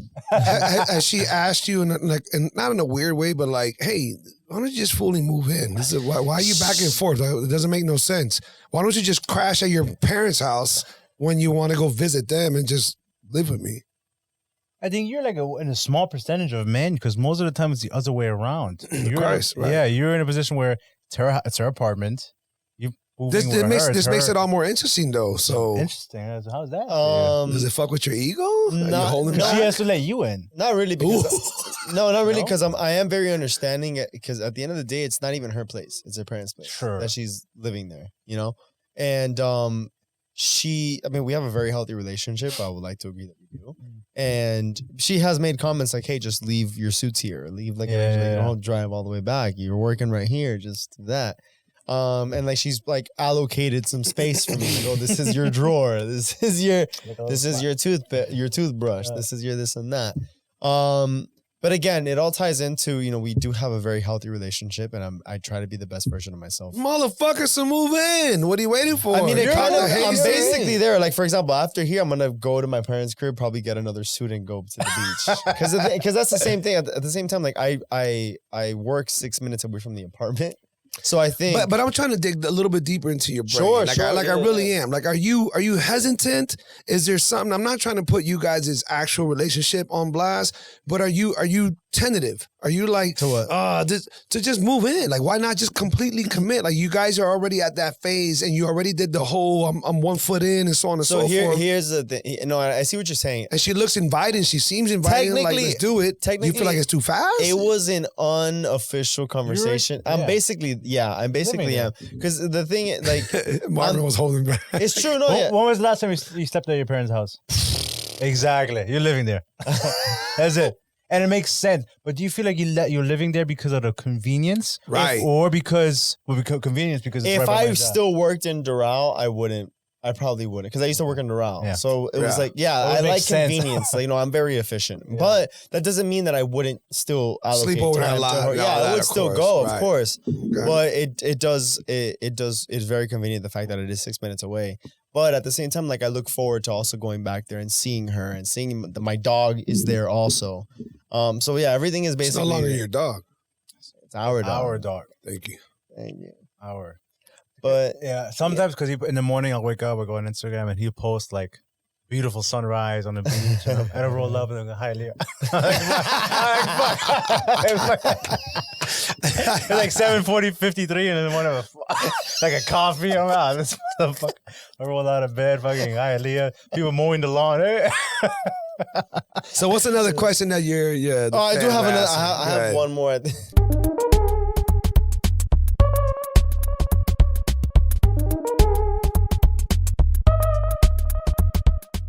Looking back, how like Wes had his studio, and at first how we were like, oh no, let's rent. It's cheaper and all this stuff. And he was always like, dude, it's an investment. Like you have your own space. You have this and that. Like now seeing it, it's like, dude, it's Yeah, but back then you guys, you had an apartment or I didn't know it was a studio. By the way, Dude, it was a studio. It was I didn't know that. It was 400 square feet. It was the size. That's how we recorded episodes there. Yeah, we've had like a little bit of like a little episode during the pandemic. We were recording there, like the peak of it in March, April. Dude, you guys can do so much personal shit where you're there, he's here. That's the goal. And you just you don't always need a guest. Like, No. hey man, when Wes was here, he touched up on some subjects that we, I want to talk to you about, man. How do you feel about, because boom, that's a whole fucking clip on its own. You just click, click, click, click, Well, click. what we're thinking is not like, 'cause, I mean, we do have somewhat of a following now where we can just grab whatever's a relevant topic. Yeah. And we can just have our own stuff. Right. That, so Definitely doesn't have to be about the guest. I'll just hit a topic and fucking just go off on it. Which, speaking of current event, have you heard of the Adam Levine kind of? What happened, dude? Are we going? We're Yeah, going? Yeah, Oh, we okay, got okay, my we'll bad. figure out what to throw in there. No, that's good. You got this, Adam. Yeah, he's good. He's good. Yeah, back in So the whole thing with Adam Levine. So he's the lead singer of Maroon 5, obviously. Well, remember, we do have the question to touch up on. That's what we had talked about before. Yeah, well, he had stepped out. Yeah, real but let's quick. get into We'll there, go back and then we'll go back, and then we'll circle back. Yeah, Okay, absolutely, sure. absolutely. Yeah. Have you heard of that? Like he cheated. I haven't. He cheated. What happened? I still don't know. What happened. There's a girl that he had an inappropriate relationship with. That's what Can he's you calling else? it. He's saying like he was flirting, sending Was it like fuck? You look so hot, or the fuck? Don't even use that term again. That's what he said, dude. That's what I'm speaking about. Like, oh, you look so fine. I'm quoting him. Yeah, but obviously there was more. He must have banged her, dude. Of course he did. Of course. And she's a good looking. Adam Levine would Adam never. Levine. And bro, he's a beautiful wife, and he's a kid, and whatever. But bro, come on. He's also a good-looking motherfucker. He's a good-looking guy. See? He's successful, whatever. So back to what I said earlier. If my girl said, "Oh, damn, Adam Levine looks fine," I'll be like, "That he's a good-looking guy." You're right. Yeah, I agree. But anyways, But yeah, so no, like he got caught, and the girl she spoke up because I thought he said no though. He denied it. he denied Allegedly. it. Allegedly, he denied it, but she says, they had something, and Allegedly. yeah, allegedly, and then he reached out to her saying, "Oh, I'm about to have another kid, and if it's a boy, I would like to name him after you. Was it okay?" And that kind of got To the leaked. girl? To the girl Wait. Hold on.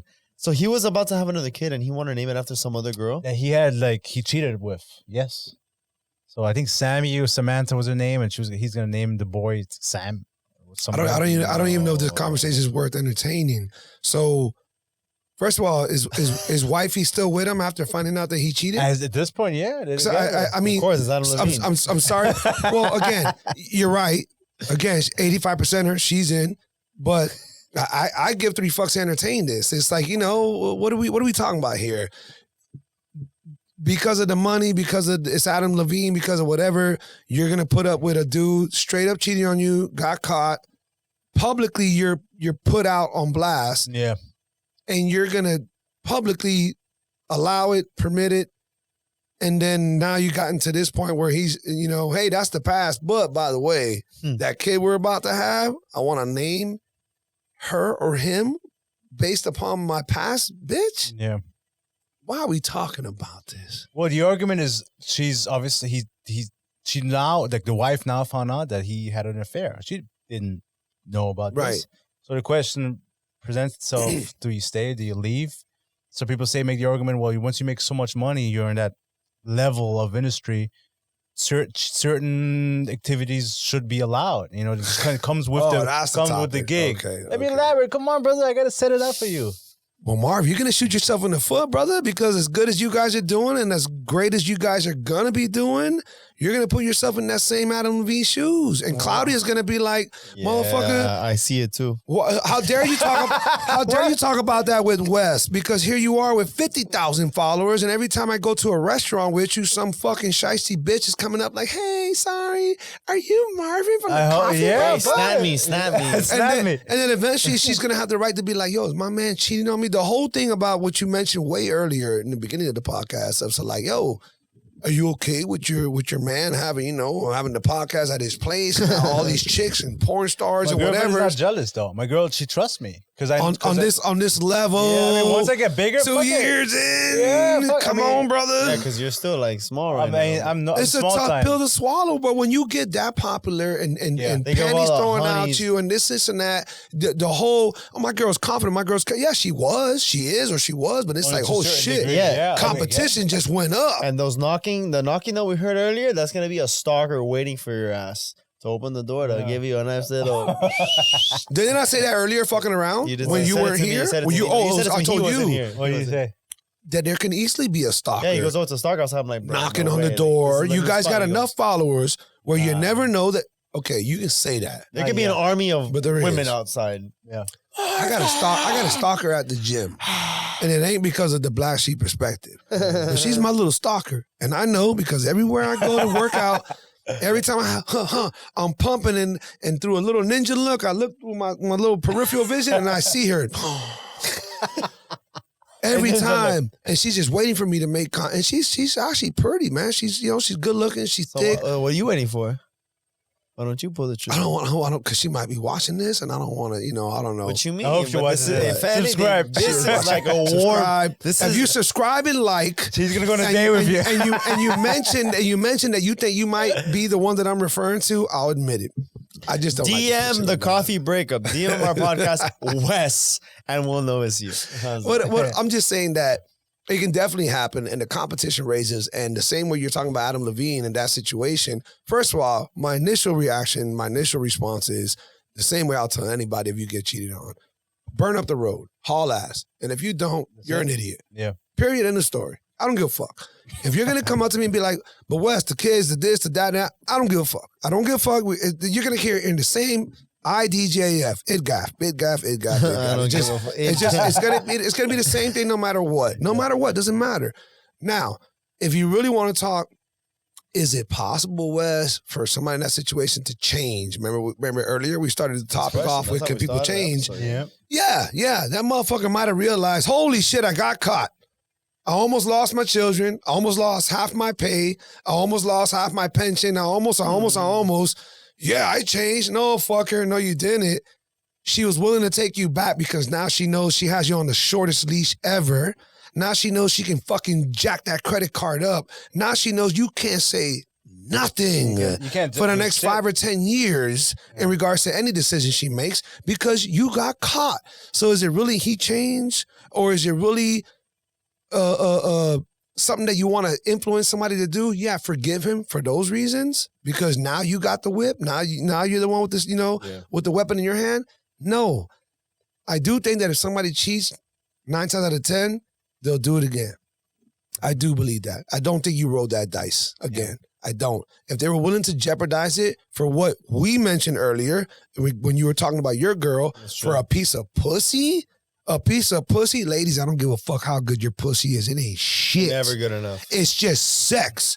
Think about that. Yeah. Motherfuckers don't ever talk about sex just being sex. Sex ain't nothing but a shot of liquor. Sex ain't nothing but a fucking 6 hits of a joint. It ain't nothing but a quick little fix. It ain't shit.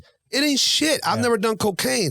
But is that cocaine worth whatever the fuck is? It probably isn't. But you did it. You got past it. Made it. I'm going to do it again. Yeah. Is it worth driving home? And I'm a horrible influence of that. Obviously, you guys know, whether your fans remember or not, of my accident when I was younger. Is it worth driving home under the influence of alcohol? No. Do most of us roll the dice? Fuck yeah. All the time. Yeah. We don't set that line. We think we're good enough. We're good enough. We're good enough. So when people cheat, I'm not going to get caught. I'm not going to get caught. I love my wife. I love my kids. But damn, that pussy good.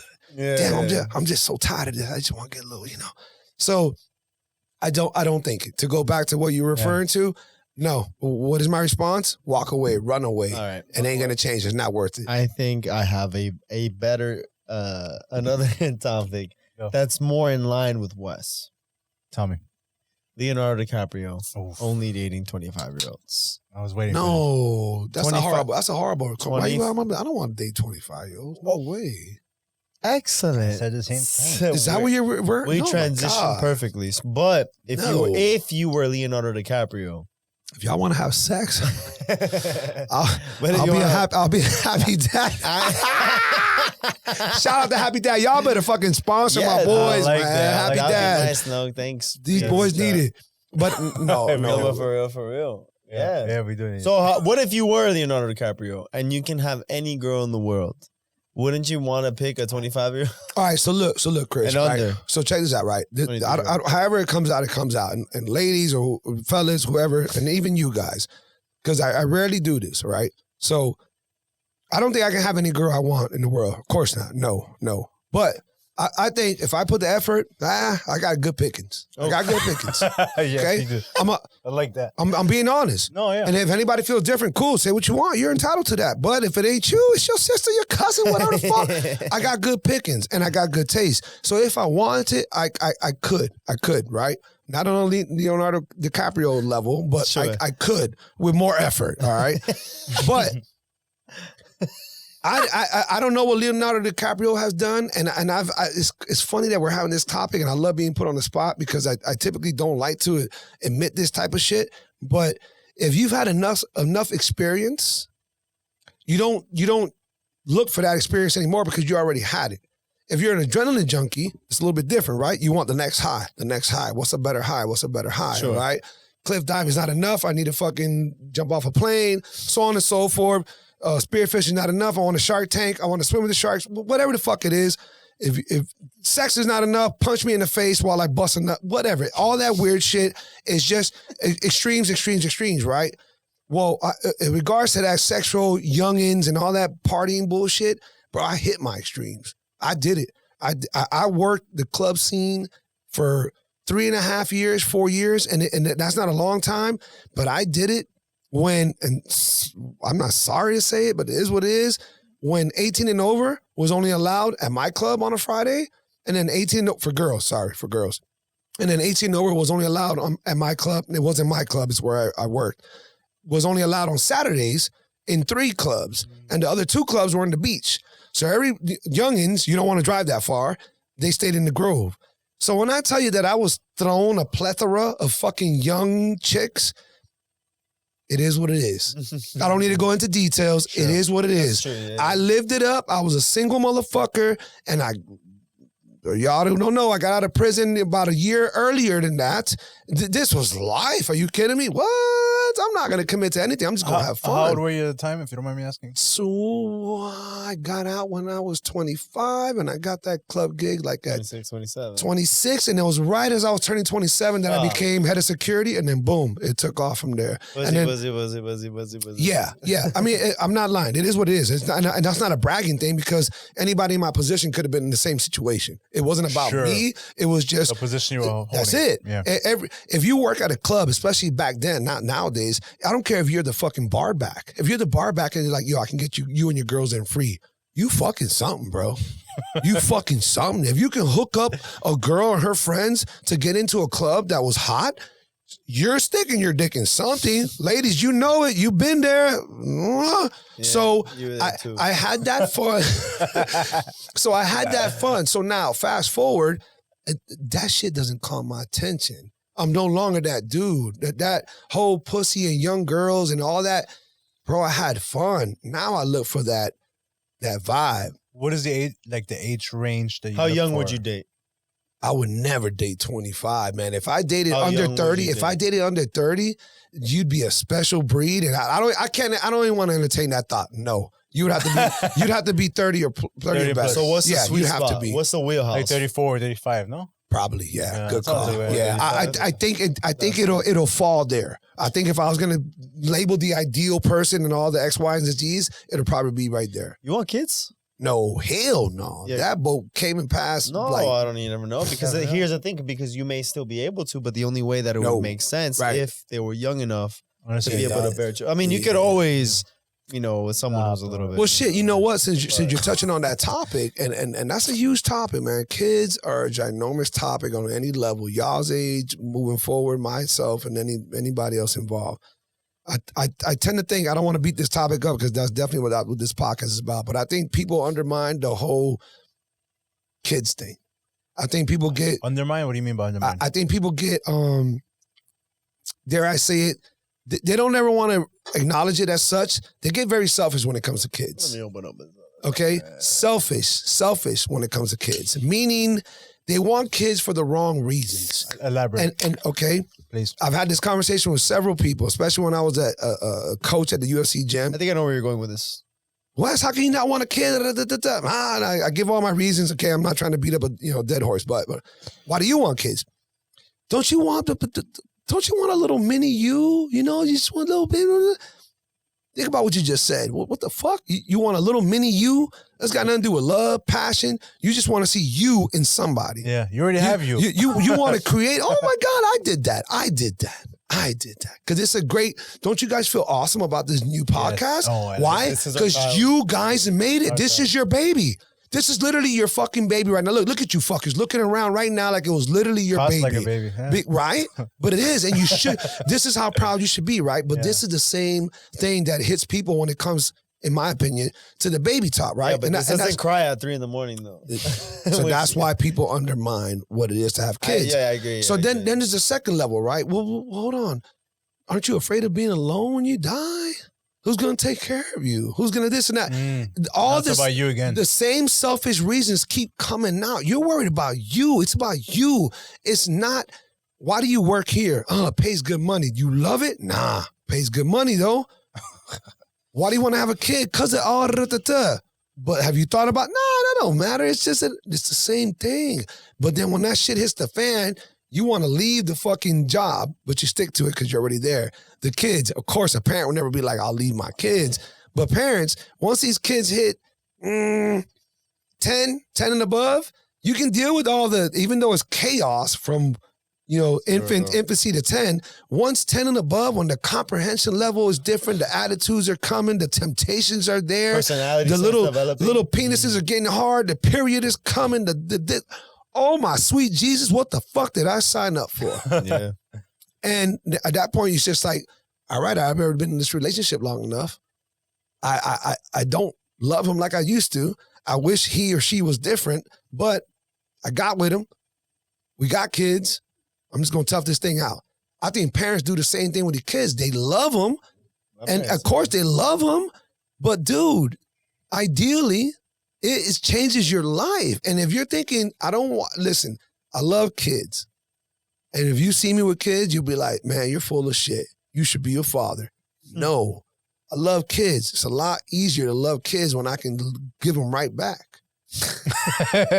It's a lot easier. Yeah. I'm telling you, it really is, So, no, there's no kids in my picture. I don't want kids. And by the way, I'm willing, even though the bar has raised, I'm willing to date and fall in love with a woman who has kids because I'm in my eyes, I'm thinking if I'm going to settle down for somebody in mid-30s or above, if it's mid-30s, they're going to have kids. If it's above, they probably got kids, but they're gone. And that's a whole better picture. True. It's funny because I just showed them there's a Reddit page of it's called A Safe Place for Parents Who Think They Shouldn't Have Become Parents in the First Place. Okay. And it's very, very much... What's that one comment you just showed me? Just over it. I hate being a mom. I hate being a mom. Like, feeling like people are saying about real, like, because they can't tell it to anybody else. This is anonymous. Right. Nobody knows. I hate this. I love my kids really, but they suck. I'm starting to scare myself. I have set my son up for a life of struggle. I have set up my son for a life of struggle out of pure selfishness, which is what you're saying. So a lot of people are like, Has anyone left their family and been happy? Do you ever get your life back after having kids? I fucking hate having to throw kids' birthday parties. Bro, part-time parenthood. And I can't do this. Listen, it just keeps going on and on. Everything and again, I'm not. Damn. I don't want to come off wrong, like I'm blasting that, and I don't want to put parents on the spot. No, like, of course not. You guys all feel the same, and if you could, you would take it back. I'm not saying that at all. But it disturbs me, borderline pisses me off. Don't fucking tell me because you're into that kinky shit that I should let a motherfucking bitch put a finger in my ass. You're into that. I'm not. I look at this kid shit on a different spectrum than what you do. You're attached to it. You have religious beliefs. You whatever. I don't. Don't knock me for not looking at the way you do because the truth is, before that Reddit thing that you just read, I'll never forget the day, and it literally, not PTSD, but it will never go away. I used to have a group of friends. We used to play poker all the time. We used to be sandbar junkies. We used to go on the boats to the sandbar, and after the sandbar, we'll party, and then we'll meet up together on a Sunday. If we couldn't go to the sandbar, we'll play poker. So we had a big poker night, but everybody's wives were there or girlfriends, and I was the only one without either or. So here we are playing poker, blah blah blah, and I don't know who won or whatever, but we kind of stopped early. The wives came out. We were all chilling now, and while we're all chilling. And somehow I became the topic. Why? Because I didn't have a female in my lap or in my arm or whatever. And the ladies, and it was a compliment. It was a compliment. The ladies were like, Wes, you're a great guy. Da, da, da, da, da, da. Why don't you? Why? And it just kept building. And eventually it built into the point, but don't you stop, but dude, the pop. Anyhow, a husband, the owner of the house, got in a big argument with his wife because he was drunk. And it wasn't that he was drunk that did it. It was, he wasn't, when you're drunk, you don't hold back. You don't have that discipline.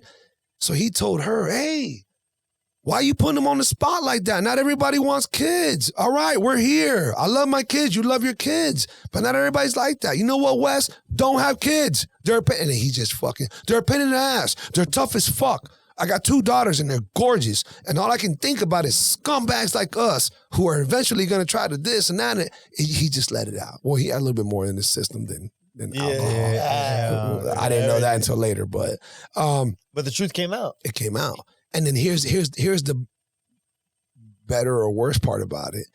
When the girls, because it became a whatever, and I'm like, ladies, I'm not trying to do this. You guys got husbands and boyfriends. I'm not. Don't make me a center of argument. That's between y'all. I gave my little argument and I backed off. Truth is, I wanted to say a lot of shit, but I didn't. Well, when I backed off and the girls backed off and they went back into the women's being together. Dude, even the dudes want to do it in front of each other. They waited till I walked away to smoke. They waited till I walked away to have a phone call. I got approached by 3 different fathers behind everybody's back that told me, yo, don't listen, man. Don't tell anybody. I love my kids and da-da-da-da-da. But if I can take it back, I would, dog. I would do shit differently, bro. I would do shit differently. I'm not saying that I wouldn't have kids because you never know. But man, you got to make sure, they basically try to tell me that if all the dots don't connect, don't do it. And it was them trying to tell me like, it's such a tough road with these kids. And I didn't have to hear that, but it was reassuring that like, man, a lot of you, whatever, let's just go back to it. 85%, you guys all fall in that 85% group. You're doing it for the wrong reasons. And that's just it. I think most of the time, not for anything, a lot of kids are being born. It's an accident. This is the reality of it. Most of the people I talk to, well, she missed her period. We didn't realize that. We didn't plan it. I forgot to pull out, whatever. I was fucked up. I was drunk. That's the foundation. I don't want to say foundation of the child being born. Yeah, I get but it. That's how it started. Very common story. Exactly. And I'm like, nothing wrong with it. Of course not. Of course. However, and then you started to have the kid and you're like, hey, listen, I'm not going to have an abortion, whatever. I respect that. You had a kid. And that's how it all began. But that wasn't your decision. Right. Like that wasn't, you didn't plan for that. And so a lot of these people having kids and they show this picture of it being all beautiful and everything like that, which it is, of course, I'm sure it is. But it's not for everybody. It's not a perfect picture for everybody. Right. And then even then, because I don't want it, I don't want those people, whether you're feeling guilty or not or whatever, I'm not trying to isolate those people. Let's go back to the better side of it. Let's say you two, you plan to have kid with your girl and so on and so forth. Let's say you and Claudia, here you are, you're 29, she's 28, and let's say 32-ish, 31-ish, whatever, it happens. Everything's just good, and it should be, and it's good. And this is when you pull the trigger. That's fine. Kudos, cheers, all that great stuff. I still think that no matter what, with all the good intentions, wasn't accidental. You have the right girl. Everything was planned. Careers are in line, so on and so forth. I still think that you have no idea what you're truly signing up for. No, you don't, because you've never been a parent. And I know there's a lot of woes. All right, look, I meant to say a lot of good. Here's an example, right? This is going to sound crazy, but I swear on my mother said this just happened. This just happened like 4 days ago at the gym. So I'm at the gym, see a homeboy of mine, good-looking dude, and I want to get the whole lowdown on him, right? Good-looking dude, right? He's a power lifter, right? Very fit, good-looking guy, facially, all that. I think he's like 40. And I see him again at the gym, and he's stretching. He's got a band, and he's just stretching in every which direction because he's going to do power lifts. So they do snatches and cleans and all that bullshit. And I'm over here doing my MMA shit. I'm punching a fucking bag and doing abs forever and all this dumb shit. And I was on the tail end of my workout. And I see him looking everywhere as he's stretching. And I'm done, and I'm going to go up to him. Just now, normally I'm like, fuck off, don't bother me. But, I'm done with my workout, so I want to talk to my boy. So I was like, hey, what's up? I'm not going to say his name. What's up, homie? This, da, small talk. And he immediately, because he was gazing. He was, checking out chicks, which I wasn't taking that in, but that's what he was doing. So he immediately looks at me as he's gazing at chicks. He's not even looking at me.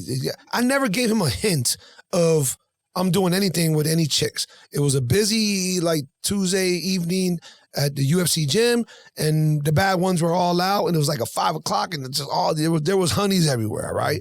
And this is a rare time that I go to UFC gym. So he goes, bro, you must be fucking slinging dick left and right. And I was just like, huh? And I swear to God, dude, I'm not making this up at all. And I'm like, wait, what do you mean? Why would you say that? Like, what the fuck? What, did you see me? Did I talk to somebody?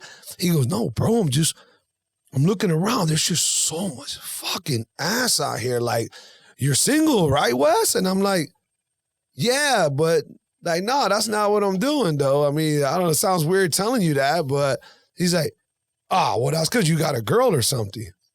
I go, no, I actually don't. I don't have a girl. I mean, I got somebody I'm messing with, but literally just messing with, like, complete 100% agreement. But that's it.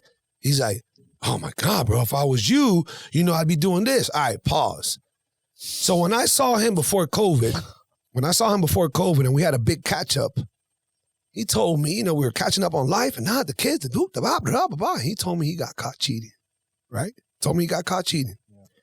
He said, bro, thank goodness. He said, thank God. He said, thank God, my wife forgave me and da-da-da. She was willing to look past it and blah, blah, blah. But, straight up, I had this coworker, blah, blah, blah, blah. And apparently he had like a year fling or some shit like that. And she caught on and whoop-de-whoop. Wow. They got past it. Now everything's great. This was him pre-COVID. Now, fast forward, here we are. We've already talked plenty of times, but never to this extent. Now I see him saying what he's saying, right? Yeah. And I'm like, this is a bad sign as to why you put yourself in the position that you were in earlier, right? But of course, I'm not going to bring that up to him. We don't talk like that. We're cool as fuck, but we don't talk like that. So I tell him, I go, hey, no homo, but I don't chase pussy like that, though. He's like, what do you mean, bro? I go, damn. I don't like to say this, and I told you guys earlier, I go, but you know what? I used to work the club scene, and and I gave him the whole spiel that I gave you guys. And I said, I feel like pussy, all that, rip and dip, all that, whatever, is more of a headache. It really is more of a headache because all the chances you're taking, falling in love, emotions, kicking her out. Did you use a condom? Is she going to start talking shit to other people? Do you train at the same gym? It's just nothing but like, All that, once again, going back to what you said earlier, Chris, all that for a piece of pussy? Is it worth it? It's a fucking hit of a joint. It's a shot. It's whatever. It's just a quick fix. It's nothing else. Yeah. So as I'm telling him that, he's looking around everywhere, and I'm just getting this vibe like, wow, do you realize you told me years ago you fucked up, you're a changed man, this and that, and now here you are just showing me signs like, you're not a changed man. The time is coming. Back to that topic of what they asked. Does a man change? You know, can you change or whatever, right? And here I was sticking up for motherfuckers. So he starts talking to me, and I tell him what I tell him, and he starts like kind of like slyly trying to go, and he gets into the kid zone. He goes, but bro, I mean, you're not looking for a woman? I go, well, yeah, bro, I would love to fall in love again. Back to what we said earlier. I said, but I'm not an aggressive guy. I don't just go up to chicks. I'm like, hey, what you lifting there? Or whatever the fuck. I don't do that type of dumb shit. It's got to be a mutual vibe. And you check me out, I checked you out. You shot me a smile, I shot you a vibe, and then eventually, whatever. It can fall on me, or you can be an aggressive girl, and great. But I tell him all that, and he goes, Wes, how old are you? And I tell him, I'm 45. I just turned 45. Oh, Coño, bro, you look great, bro. This and that. And oh yeah, but for 45, you got to be doing good. You this, and that. I go, listen, man. And I tell him, I go, look, what I got to do to avoid any headache is I got to fucking snip. I got to take care of this. I haven't done that yet. Yeah. And he goes, no, don't do that. Bro, shit got serious after that. When I tell you shit took a whole turn that I was weirded out by it, and this is why I bring the story up, because this is why I don't take what people say about kids and all this shit like it's fucking holy, mountain. He starts going, Wes, no, don't do that. Don't do that, bro. Listen, you don't want to cut that opportunity off. I said, what do you mean?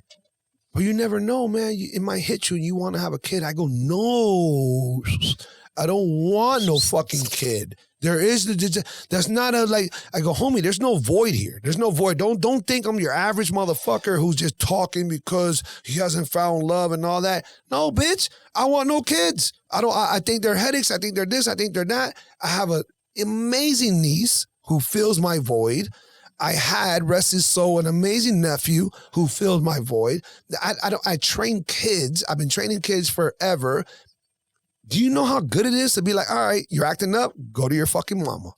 Yeah, well, they're not yours. You got exactly, are you kidding me? I just gave my dogs away because I didn't want that responsibility. I'm in a point in my life, and I got here with a reason that I don't want those extra responsibilities. There has to be certain circumstances for me to accept. If I fall in love with the right chick who's so awesome, whatever, okay, you got a kid, he's 10, he's 15, whatever, cool. I'm not going to shy away from you because I'm not doing that. But ideally, no, I'm avoiding it. So I tell him all this, and he starts, bro, I swear to God, it was the craziest thing. He went from horn dogging and staring at bitches to like, bro, you don't understand, man. Like, I'm tearing up just thinking about it. When I think about my daughter and the way, and he starts breaking down scenarios about things that his daughter does or did to make him cry and how special he feels and whatever. And really, I want to call it out like, of course, that's selfishness. Who doesn't love to have their ego stroked? Who doesn't like to be told, you're number one, you're my everything? I was thinking who doesn't want that? We all want that. We don't want a subordinate girlfriend unless you're a fucking, whatever, dictator of a boyfriend. But who doesn't love a like, baby, you're the best. Your dick is the biggest. This is the awesomest sex. Just all that dumb shit. You're like, oh yeah, that's all I've been waiting for. I'll deal with all your bullshit because you're stroking my ego. But a parent would never think that. And every parent is different based upon what you've been through in your life. If you've never gotten this compliment, if you never felt like you were the most special person in the world, the minute someone or something, because dogs do the same, makes you feel like you are everything to them, you become totally, that's everything to you. It means that's everything because you've never gotten that. The only thing that's giving you that, if you had the right mother or parent, dad, is a parent. Yeah. Otherwise, you've never felt that unconditional love of like, you mean the world to me. Yeah. And without you, I'm nothing. So that is an addictive, like, I've never felt like that. And that's what he was throwing to me. And at that point, I didn't want to tell him that's another selfish thing. But what I was thinking in the back of my head was, if that were so true, would you have jeopardized that the way you did pre-COVID with that stupid bitch? But why didn't you ask that? Why? Because I didn't want to go there. No, but you could always ask him. No, I can talk about that here with him. But instead of you pointing the finger at me and like, yo, you can always be like, yeah, but doesn't that kind of contradict what you were just saying a little while ago? It just would have stirred up. No, because that's how I think. Because what I've learned is always ask questions back to the person who's putting a scenario in front of you and let them really think about what they're saying. And because my girl, it happens with her all the time. Like, she always says about her family or like this and that. And it's like, dude, like, why are you feeling bad? Like, she was saying something about like, oh, like, I need to take pictures of this, but I feel bad if I say no because I'm busy and I have to move things around. I'm like, when did they ask you to take these pictures? Oh, like today. I'm like, okay, can you do it today? I get so you, don't feel bad. Chris, like, I get your comparison, but remember this. When you address a parent about their kid, that's next level, bro. That's also true. Another reason why, and again, I'm not trying to throw any, potential girlfriends out of the picture, but a tough thing to accept as somebody in my position to possibly date a female who would be a great compatible, companion for life. If she's got a kid who's 10, 13, 14, cool, I'm okay with that. I'm 100% okay with that. No problem. Now, where people go wrong is they don't think about like, all right, when that comfort zone builds, at some point we're living together. Now I'm living with the kid too, right? The kid's not grown. He's not out the house, he or she. Now, do I ever say so? Do I ever tell the kid anything? Or is it just like whatever you go through, you go through? That's a very difficult situation to be in. Because when that moment comes, you got this great comfort, this and that. The kid and we and the kid are super cool. My kid loves you. My kid, oh my God, you're great, Wes. And then the kid gets out of line because now he's 15, 16, and this and that, and he snaps on his mom, and I'm like, hey, motherfucker, fuck you doing talking to your mom like that? That's not your kid. And then what I get one, you ain't my daddy, motherfucker. You ain't nothing but the boyfriend. And woo-de-woo, because now this is a kid he's got hair on his nuts. Yeah. Whatever the situation might be. My dad. Or you got the mom who's like, hey, what the fuck? You're not his father. You're not his father? Who are you talking to like that? You can't tell him that. And I'm just like, hold up. What did I just sign up for? Yeah, that's a difficult situation to be in. That you got to establish with the mom. But I also think, I was thinking the same thing because I would want to know what my boundary is with the kid at that point. Because if he's disrespecting mom, I would look at mom like, you want me to handle this? Yeah. I handle it. And if she were to be like, nah, then all right, fine. Then you fucking deal with your fuck ass kid. You gotta have But if you want me to come in, all right, hold on, give me a second. So that so that would probably be like third date type talk. That ain't first date. That's third date. Like, well, so here we are. We're on our third date, Wes. I got a kid. I know typically you don't date women with children because X, Y, and Z. So what now? Well, I really like you. I can see being with you. You're awesome. You're perfect. You're this. You're that. But let's talk about this kid shit. Yes. But you can't. She's not gonna be able to tell you. Oh, of course she's not gonna be able to. So that falls on me, right? So then you. What do you mean? She's not gonna be able to tell you if in 2 years you're gonna be able to reprimand the child. Yeah. No, but you can establish a boundary. Be like, hey. She'll say, oh, like if we're together, we live together, we're a family. We're not. You're not his blood, but you're his father. You don't have to be blood to be his father. But you're raising him, you're supporting him. Exactly. At that point, if he gives backlash, of course you're able to. But that needs to be understood with the mother. Like, hey, where do I fall on and this? In the beginning, remember the conversation we had earlier. So this is where I would be like, all right, we're gonna have this conversation. And then I just start dropping it all. So if I want to do this, I'm going to be confronted with your kid in the future. And I just lay it all out in the beginning. I try to lay it all out as best as I can if that is a situation presented. Well, you have to understand that she's probably never been in a situation. She's never probably been with, not. Exactly. Probably not. So that's new territory for her to navigate through. So you got to, that's a lot of understanding. But if she says, oh, like in a perfect world, she would say, yeah, like we're together. I love you. We have a family. That's your child. Like I have 7 siblings. My dad is my mom's second husband. So I have 2 older half siblings. But to me, they're my siblings. He came into the pictures. He never treated any of us different. He took on my older brother, my older sister. He adopted them legally. And at the point, those were his kids too. And when they were fucking up, he was reprimanding them the same way. I would like to believe then he reprimanded us. But that was an understanding he had with my mom, where you're gonna fuck up. That's not your dad. That's not your dad by blood, but he's living with us. That's your father.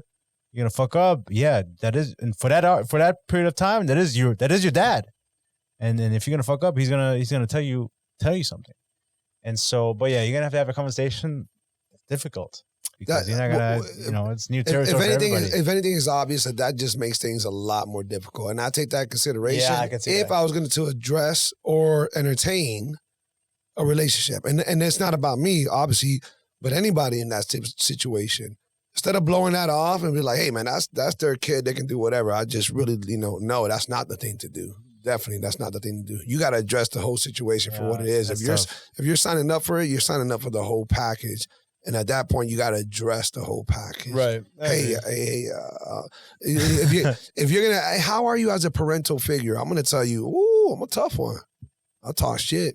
I talk straight up. I talk to my niece like she's, a dude. You've like, been a stepdad before, or no. So you never dated someone who had a kid? Yes. Oh, but you never been on that level. Well, never been a stepdad, like married, but I mean, I never got to that level where I was telling somebody's kid something. Instead, it only got to the point where, and it's gotten to that point where, tell the mom on the side, like, damn, you just gonna let that slide? That's what I'm saying. So that's how you are? That's how you are? You're cool with that? Because I'm not cool with that. That's where I would be at. Like, I would always look at the mom like, is this cool? If you're gonna accept that, I can't intervene. But if you're not cool with it, let me know, and I'll tie my knees up right now. No, and it wasn't even that. I took it more as like, if you're allowing that, that's a tall tale sign. This is not. It just speaks about you. Yeah. It speaks about you as a mother. Yes. And then it speaks about you as a person. Okay, let me give mothers a little bit more credit. As a mother, I get it. Men will never know what it is to be a mother. We get that, all right? If we're considerate and open-minded enough, right? But as mothers, you guys let a lot of shit slide. Oh, that's my kid. Oh, let him eat. Oh, let him walk in while I'm taking the shit. Versus, no, the door's locked and they're crying. Who gives a fuck? Let them know what privacy is. That's true. Yeah. What the fuck are you doing? It says a lot about the mom. It says a lot about the person, go ahead. Nyonya, just go ahead, baby. Go ahead. Sleep in my bed until you're 6. And then mothers are like, oh, you'll never get those years back. Nor will you get those years back with the fucking man who's trying to poke you in the middle of the night beside you, who's considered your husband or boyfriend. Like, women go into mother mode. Motherhood is a real thing.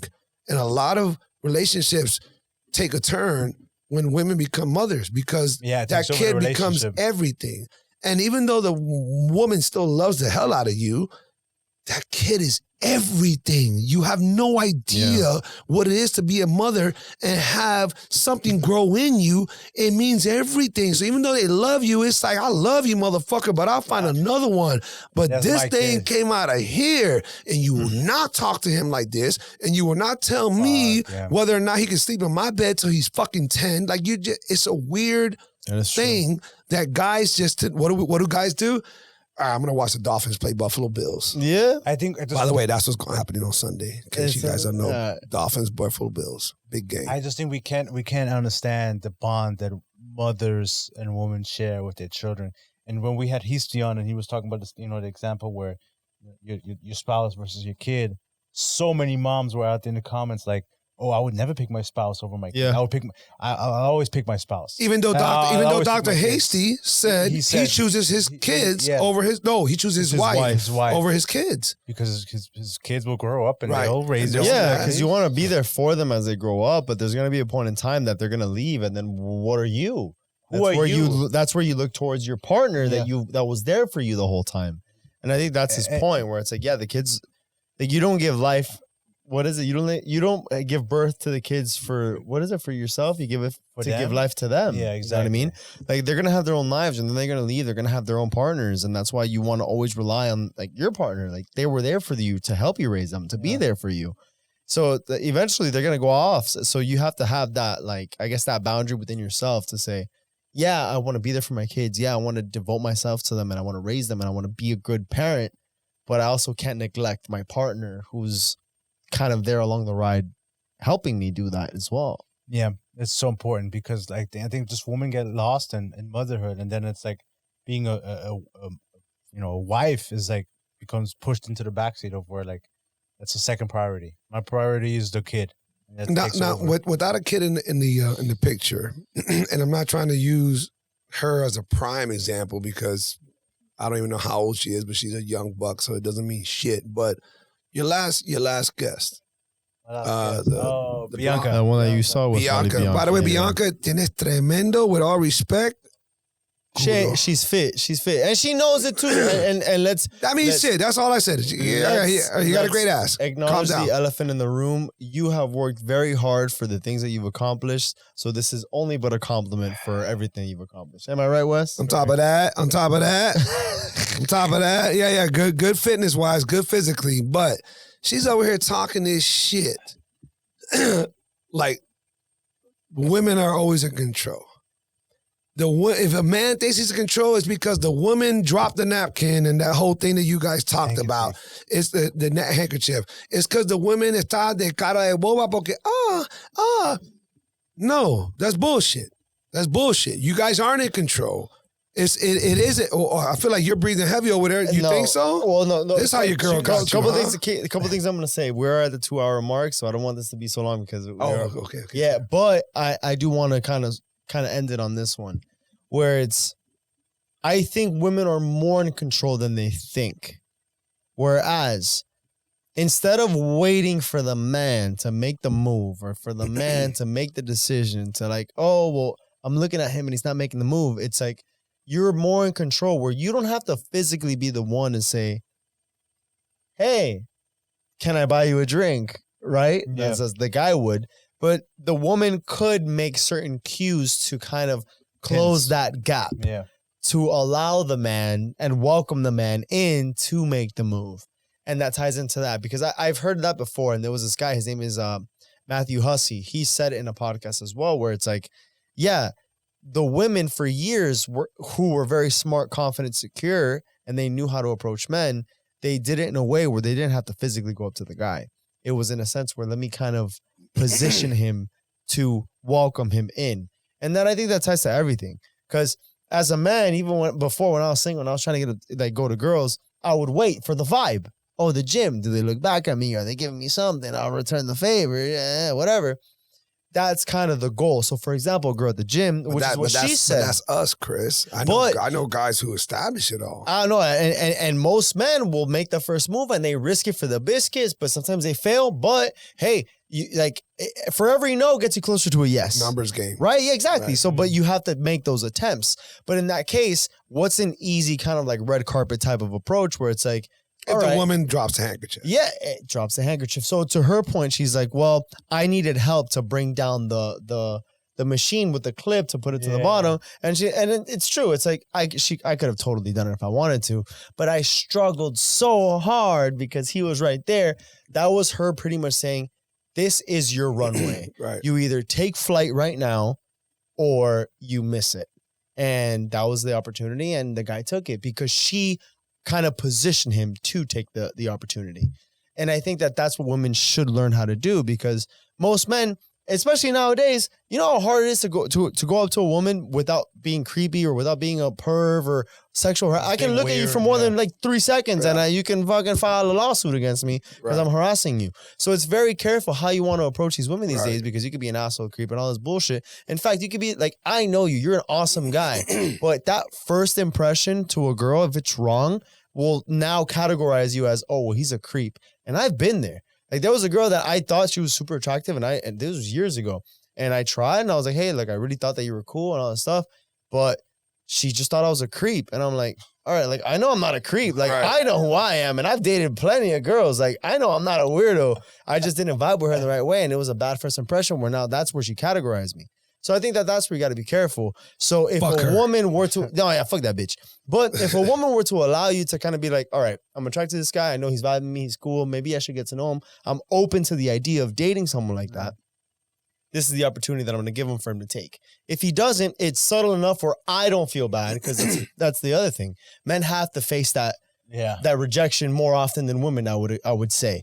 So, okay, I'm not going to directly approach to feel that, but I'm going to give him the opportunity where he can overcome that, knowing that he can get through without Do you guys feel like we don't get enough credit for, and I'm not sticking up for dudes because most of them are scumbags in the way that they approach shit and their the goals that they intend and all that. But do you feel like we don't get enough credit for how hard it is for a dude to pick the right moment, right time, to try to do the right approach, like the right way? What do I say to her? You know, hey, using that weight, hey, your form is that like what, you know, you understand what I'm saying? Like it's very 100%. Difficult, even with the handkerchief shit that she was talking about. Yeah.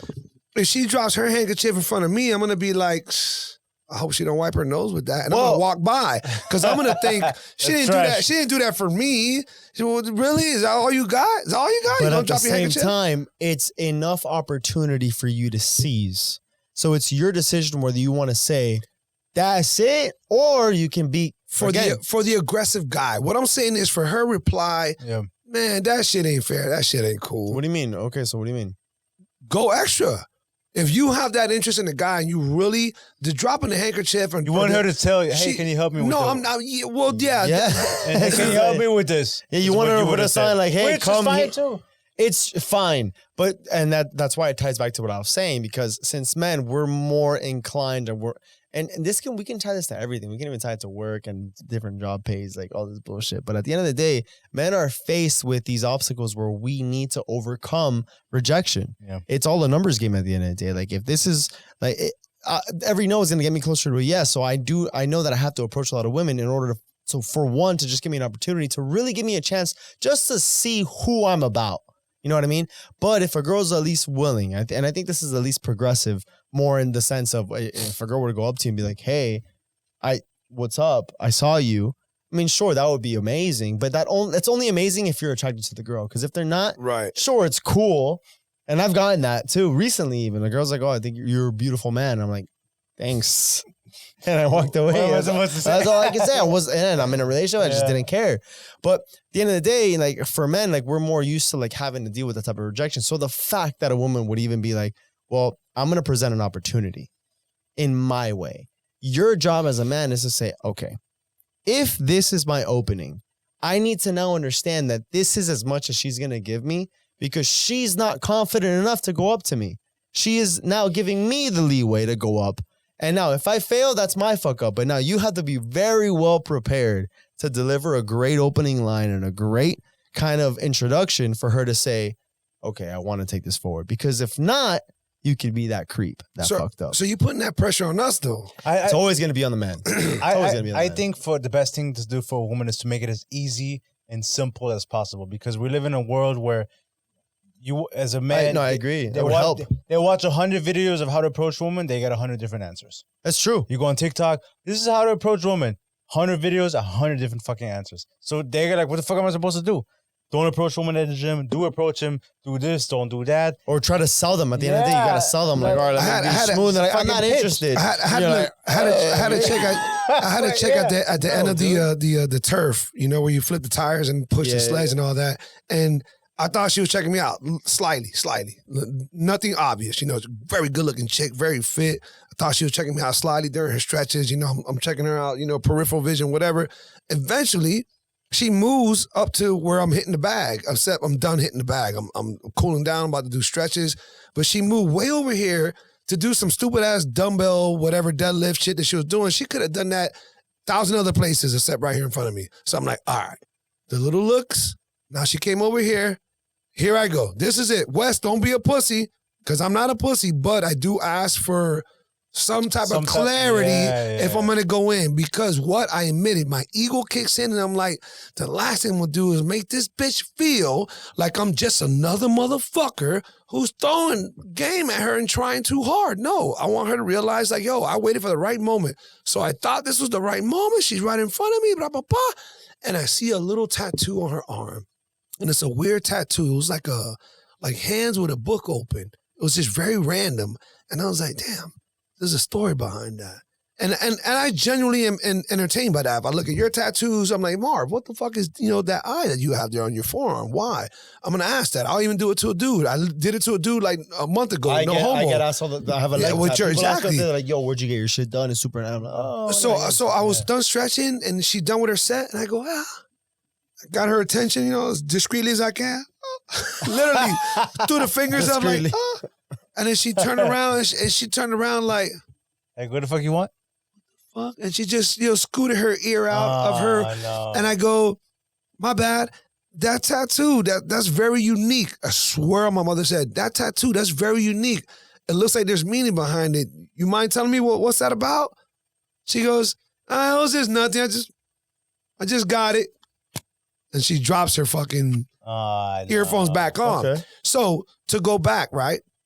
There's plenty of people, girls or dudes, who'll be like, you pussy, you weren't aggressive enough. No. She went over there to get your attention, but you weren't aggressive enough. She couldn't have just, but they have the right to. You telling me they don't have the right to? An aggressive person? I mean, they have the right to be like, yo, no means yes. Go back in. No, yeah, I mean. Don't be a pussy. Any guy could totally have forced that onto her. But what I would have been, in that position, I would have done probably what you did. I would have been like, all right, bitch, fuck you. Yeah. I would have done the same thing. All right. I tried. Yeah, I guess for me, it's like, okay, maybe I just completely misread what happened and I thought it was something else. Yeah. Or maybe it was something and you're playing hard to get. Well, if your ass is going to play hard to get, that's your loss, bitch. Because I ain't going to keep trying. So that's where I'm at, though. So to me, a no, it doesn't mean try harder. So if you tell me if a no is a no, then okay. Yeah, because I won't waste my energy. I know my value, and if you're going to play that stupid game, I ain't playing games. I'm too old for that bullshit. Yeah, we're adults, dude. Hey, I'm here, and I'm talking to you. You don't want to answer me? That's your fucking problem, not mine. I got enough gray hair in my little chivita here that lets you know, I'm not with that bullshit. Yeah, exactly. That's why. So. But I mean, who knows? We could have messed with it. But regardless, look, right now we're at 2 hours and 17 minutes. This is gonna take us forever to edit this bullshit. Then we got to review for the snippets. We'll cut it out now. No, but I do want to. We do. No, but we're the ones that have to review it to make sure we get the right snippets. Yeah. No, but I do want to start kind of closing it out. Yeah. You cool with that? Yeah. What time is it? 2,200 hours, but 23 is almost 11, bro. Oh, you from the army now? Okay, 23, almost 2,300 hours. Okay. So with that being said, no, but I do want to, Wes. But you have to admit, we can be here all night. Hell yeah. We can talk a million things. We need a talk show. But we need a talk show. If we don't draw the line, we'll be here until the next day, and I'm gonna be like, "Fuck, I'm late to work." Listen, I was telling my brother, he was asking me about the podcast. He's like, "Hey, when are you gonna get it going again?" I told him, "Bro, I just finished setting everything up, studio, everything's done, about to pop off." And I said, "Dude, I'm so excited because now that I got a new editor, you guys as well, new studio, new editor, all that stuff, and you just pumping shit out now, right? You about to turn up, and I'm honored to be the first one in the studio.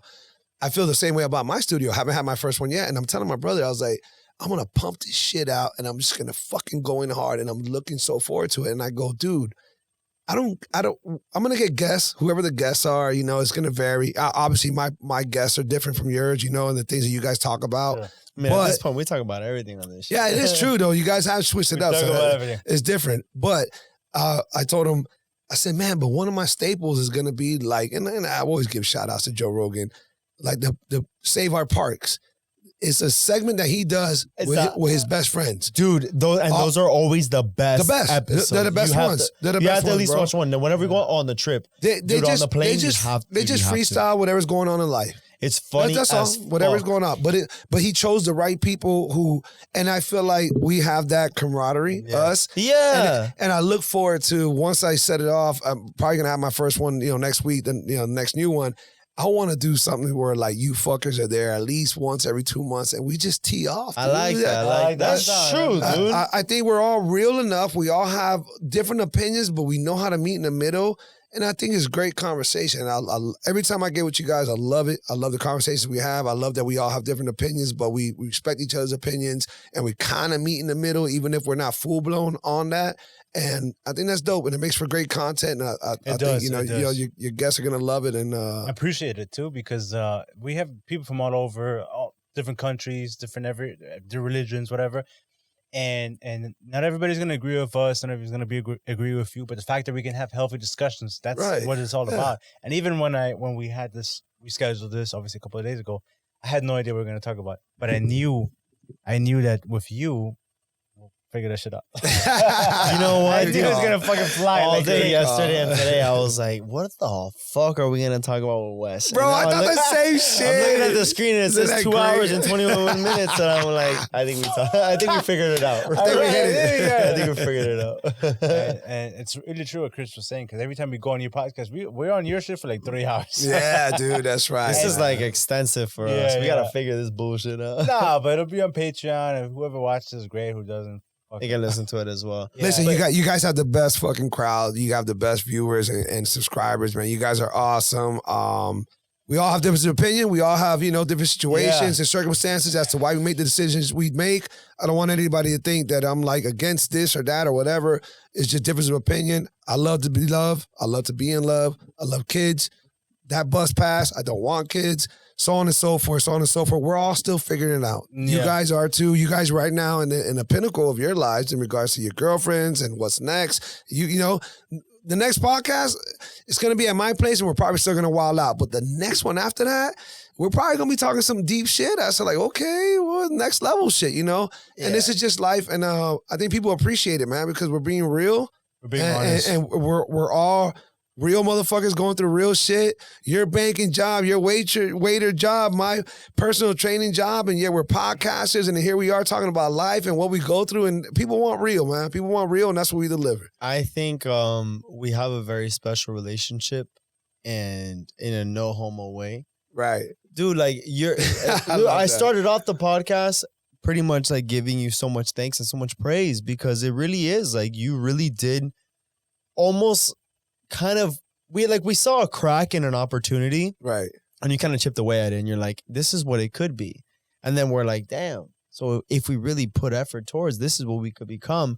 So you were like, again, like that godfather, like that mentor to kind of open up those floodgates for us to be like, all right, if we're going to do this, we're going to go all in. And I want to give you a shout out as well, Marvin, because if it wasn't for you of being like so persistent and being so like impatient. Yeah. Because I was always the patient. I'm like, no, it's got to be perfect. And he's like, let's just start now. And I'm like, we have nothing to start. What do you mean? Right. Like, at least have something. And then coming to the middle, it was also like a catalyst of you of really getting us to that next level. And I can never thank you enough for the amount of effort and the time that you put into it, because I wish I could. And you already know my situation with work. Like, it's hard to do it.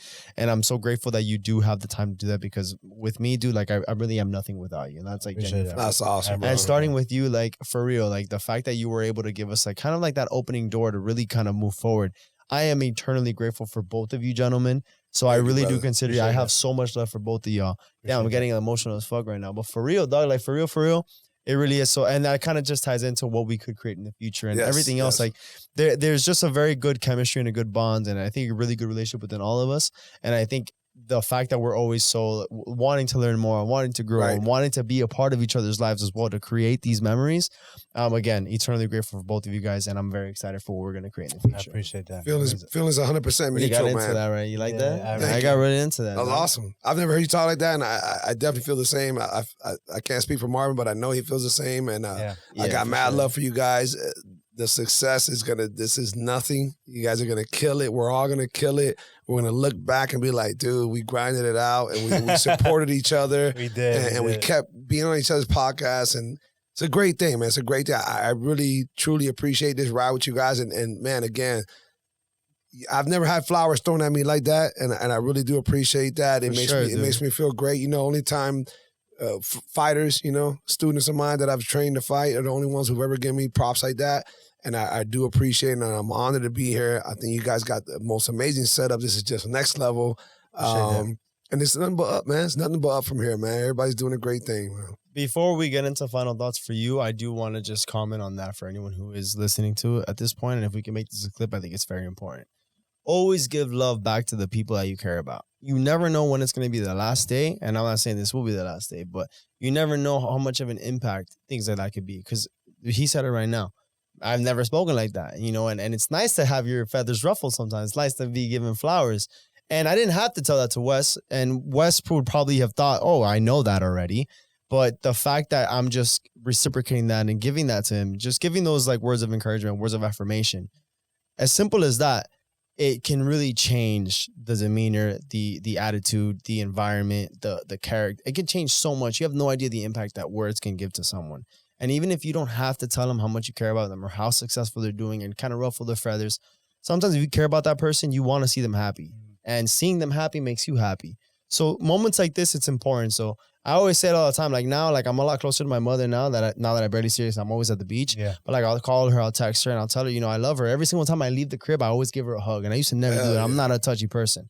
So now that like saying things like this and being in this moment right now, I'm always thinking like, yo, if you really do love someone and you really have care, like you care about someone, tell them, let them know. Like say something that you've always thought about, because you never know what can happen. Imagine if tomorrow you wake up and that person's not there and you're like, damn, that person meant so much to me, but you never told them. Right. That moment before, and then you're like, man, it's always been on the top of my head and I never was able to tell them. This is the moment to do so. So if you are at this point, please reach out to that person that you've always been thought about. You haven't talked in forever, that you care about so much. Let them know how much you care. Let them know how much of an impact they are in your life. And share that love with everybody, because it's always going to come back to you. It may not be directly from that person, but Kanye said it best. You know, just because you're giving, you may not get it back from that same person, but that energy is going to come back somehow, some way. So always give love, always give that respect, and always shout out your people, man. At the end of the day, those are the people that those are your people, and you want to support them, and that's always going to come back in the future. I want to end it on that. Fire. But before that, we end with final thoughts, but the final thoughts is for the guest. So now, what are your final thoughts for today's episode? First of all, what you just said was amazing. Thank you, dude. I really got into that right now. I love y'all for real. I really been preaching that. I'm piggybacking, you know, what you're saying, because I swear to God, dog, that's been a staple of mine for like the last 2 months with my group of friends. I love my peoples. I have a group of friends that's just literally my second family / first family. And I started this thing where it was kind of an annoyance at first. I say, hey, I don't give a fuck what you guys think. I'm going to hug you every time I see you. And when you leave, I'm going to tell you I love you. You don't got to say it back, but I'm telling you because this is what I feel about life. It's a you thing. I really do love you guys. I think we all hold back too much because of whatever it might be, ego situation, whatever, or because we just simply feel like, I'll see him tomorrow. I'll see him next week. Whatever it is. Yeah, but my mom all the time, I'll see you tomorrow. I tell her tomorrow. Yeah. Right? I want to remind you, because you never know, and I've been like that for a while, but it really kicked into a gear when we lost a best friend of ours, the captain of our team, Alex. And now I just say, hey, I'm not going to let that happen again. So piggybacking that, yes, that is the most important thing to close off with.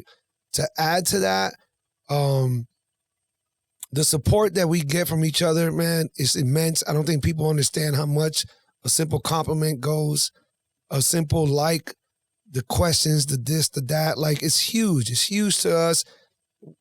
We're not in this for the money. You guys have a passion for this. You guys really do. I want to encourage everybody to chase a passion. And our passion is in discussing things, finding ourselves, evolving continuously, and we're just doing it on camera. There's no faking. There's no any of that. This is why we're at where we're at. This is why we have so much fun with our conversation, because it's really mad organic. And I just think, going back to one of the premises of what we started the podcast with, be you. Always be 100% you. Brutal honesty. The minute you're not you and you're not speaking what you truly feel, granted, there's a way of pitching it. There's a way of presenting your argument. If you fuck up that presentation, now you're at fault. But be you. If you feel a certain way, if you're searching for a certain thing, if you want certain, just be you, be 100% honest. And I think it'll brew more positivity than negativity. And for those of you guys who hold back and try to, conform to others or overlook things, again, like what we spoke about earlier, I don't think you should. I think you should be straight up, and it'll work more in your favor. So I appreciate you guys having me here, man. I can't tell you how much I love it. I can't tell you how much I'm your biggest fan, your biggest supporters, where you guys are going with this. And love your fans. I love your support. You guys got fans that are just fucking awesome. They all chime in.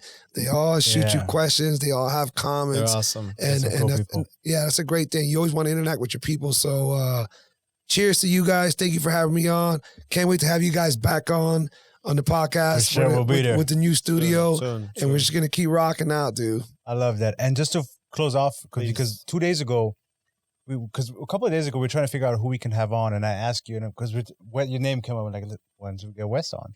And I love the fact that it wasn't even a question. You were just like, of course. Oh, I remember that too. No, what was my real answer? You'll be like, that's a stupid question. Stupid question. He told me, he told me that, like, literally, as soon as he sent it, I think he responded immediately. Yeah. And he told me, he goes, oh, like, he just responded. He goes, oh, that's a stupid question. Of course I'd be on. I'd be honored to be on. Yeah, it's a given. Yes. Time and the place, and I'll be there. Exactly. And so it's kind of closes us off, and it's kind of the staple of our relationship. It's like, I'll do whatever it takes to be with you.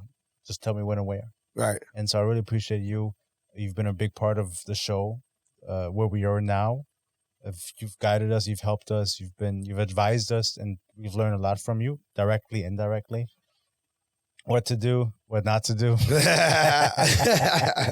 And ultimately, we appreciate you. And this is not the last time, but it's been a while. I can't wait to be ball busting in the middle of you guys' weddings. We're like, weddings. We're like almost 2-3 years in for both of us. Yeah. And you know what? It's still the beginning. Oh, yeah. There's still so much to go. We're just scratching the surface. We are all just scratching the surface. But we wouldn't be nowhere without all of you motherfuckers, man. You guys are the ones. It's all because of y'all. Thank y'all so much. With that being said, we're going to wrap up this show. Yes. Wes, huge shout out to you. Black Sheep Perspective. Appreciate it. Alex put his shit on the screen. You know what to put. With that being said, thank you guys. Marvin, sign out. Ciao, Chris. Vieira, bro. Thank you, everybody. Love y'all. Love y'all. Until next time. Ciao, guys. Peace. Bye.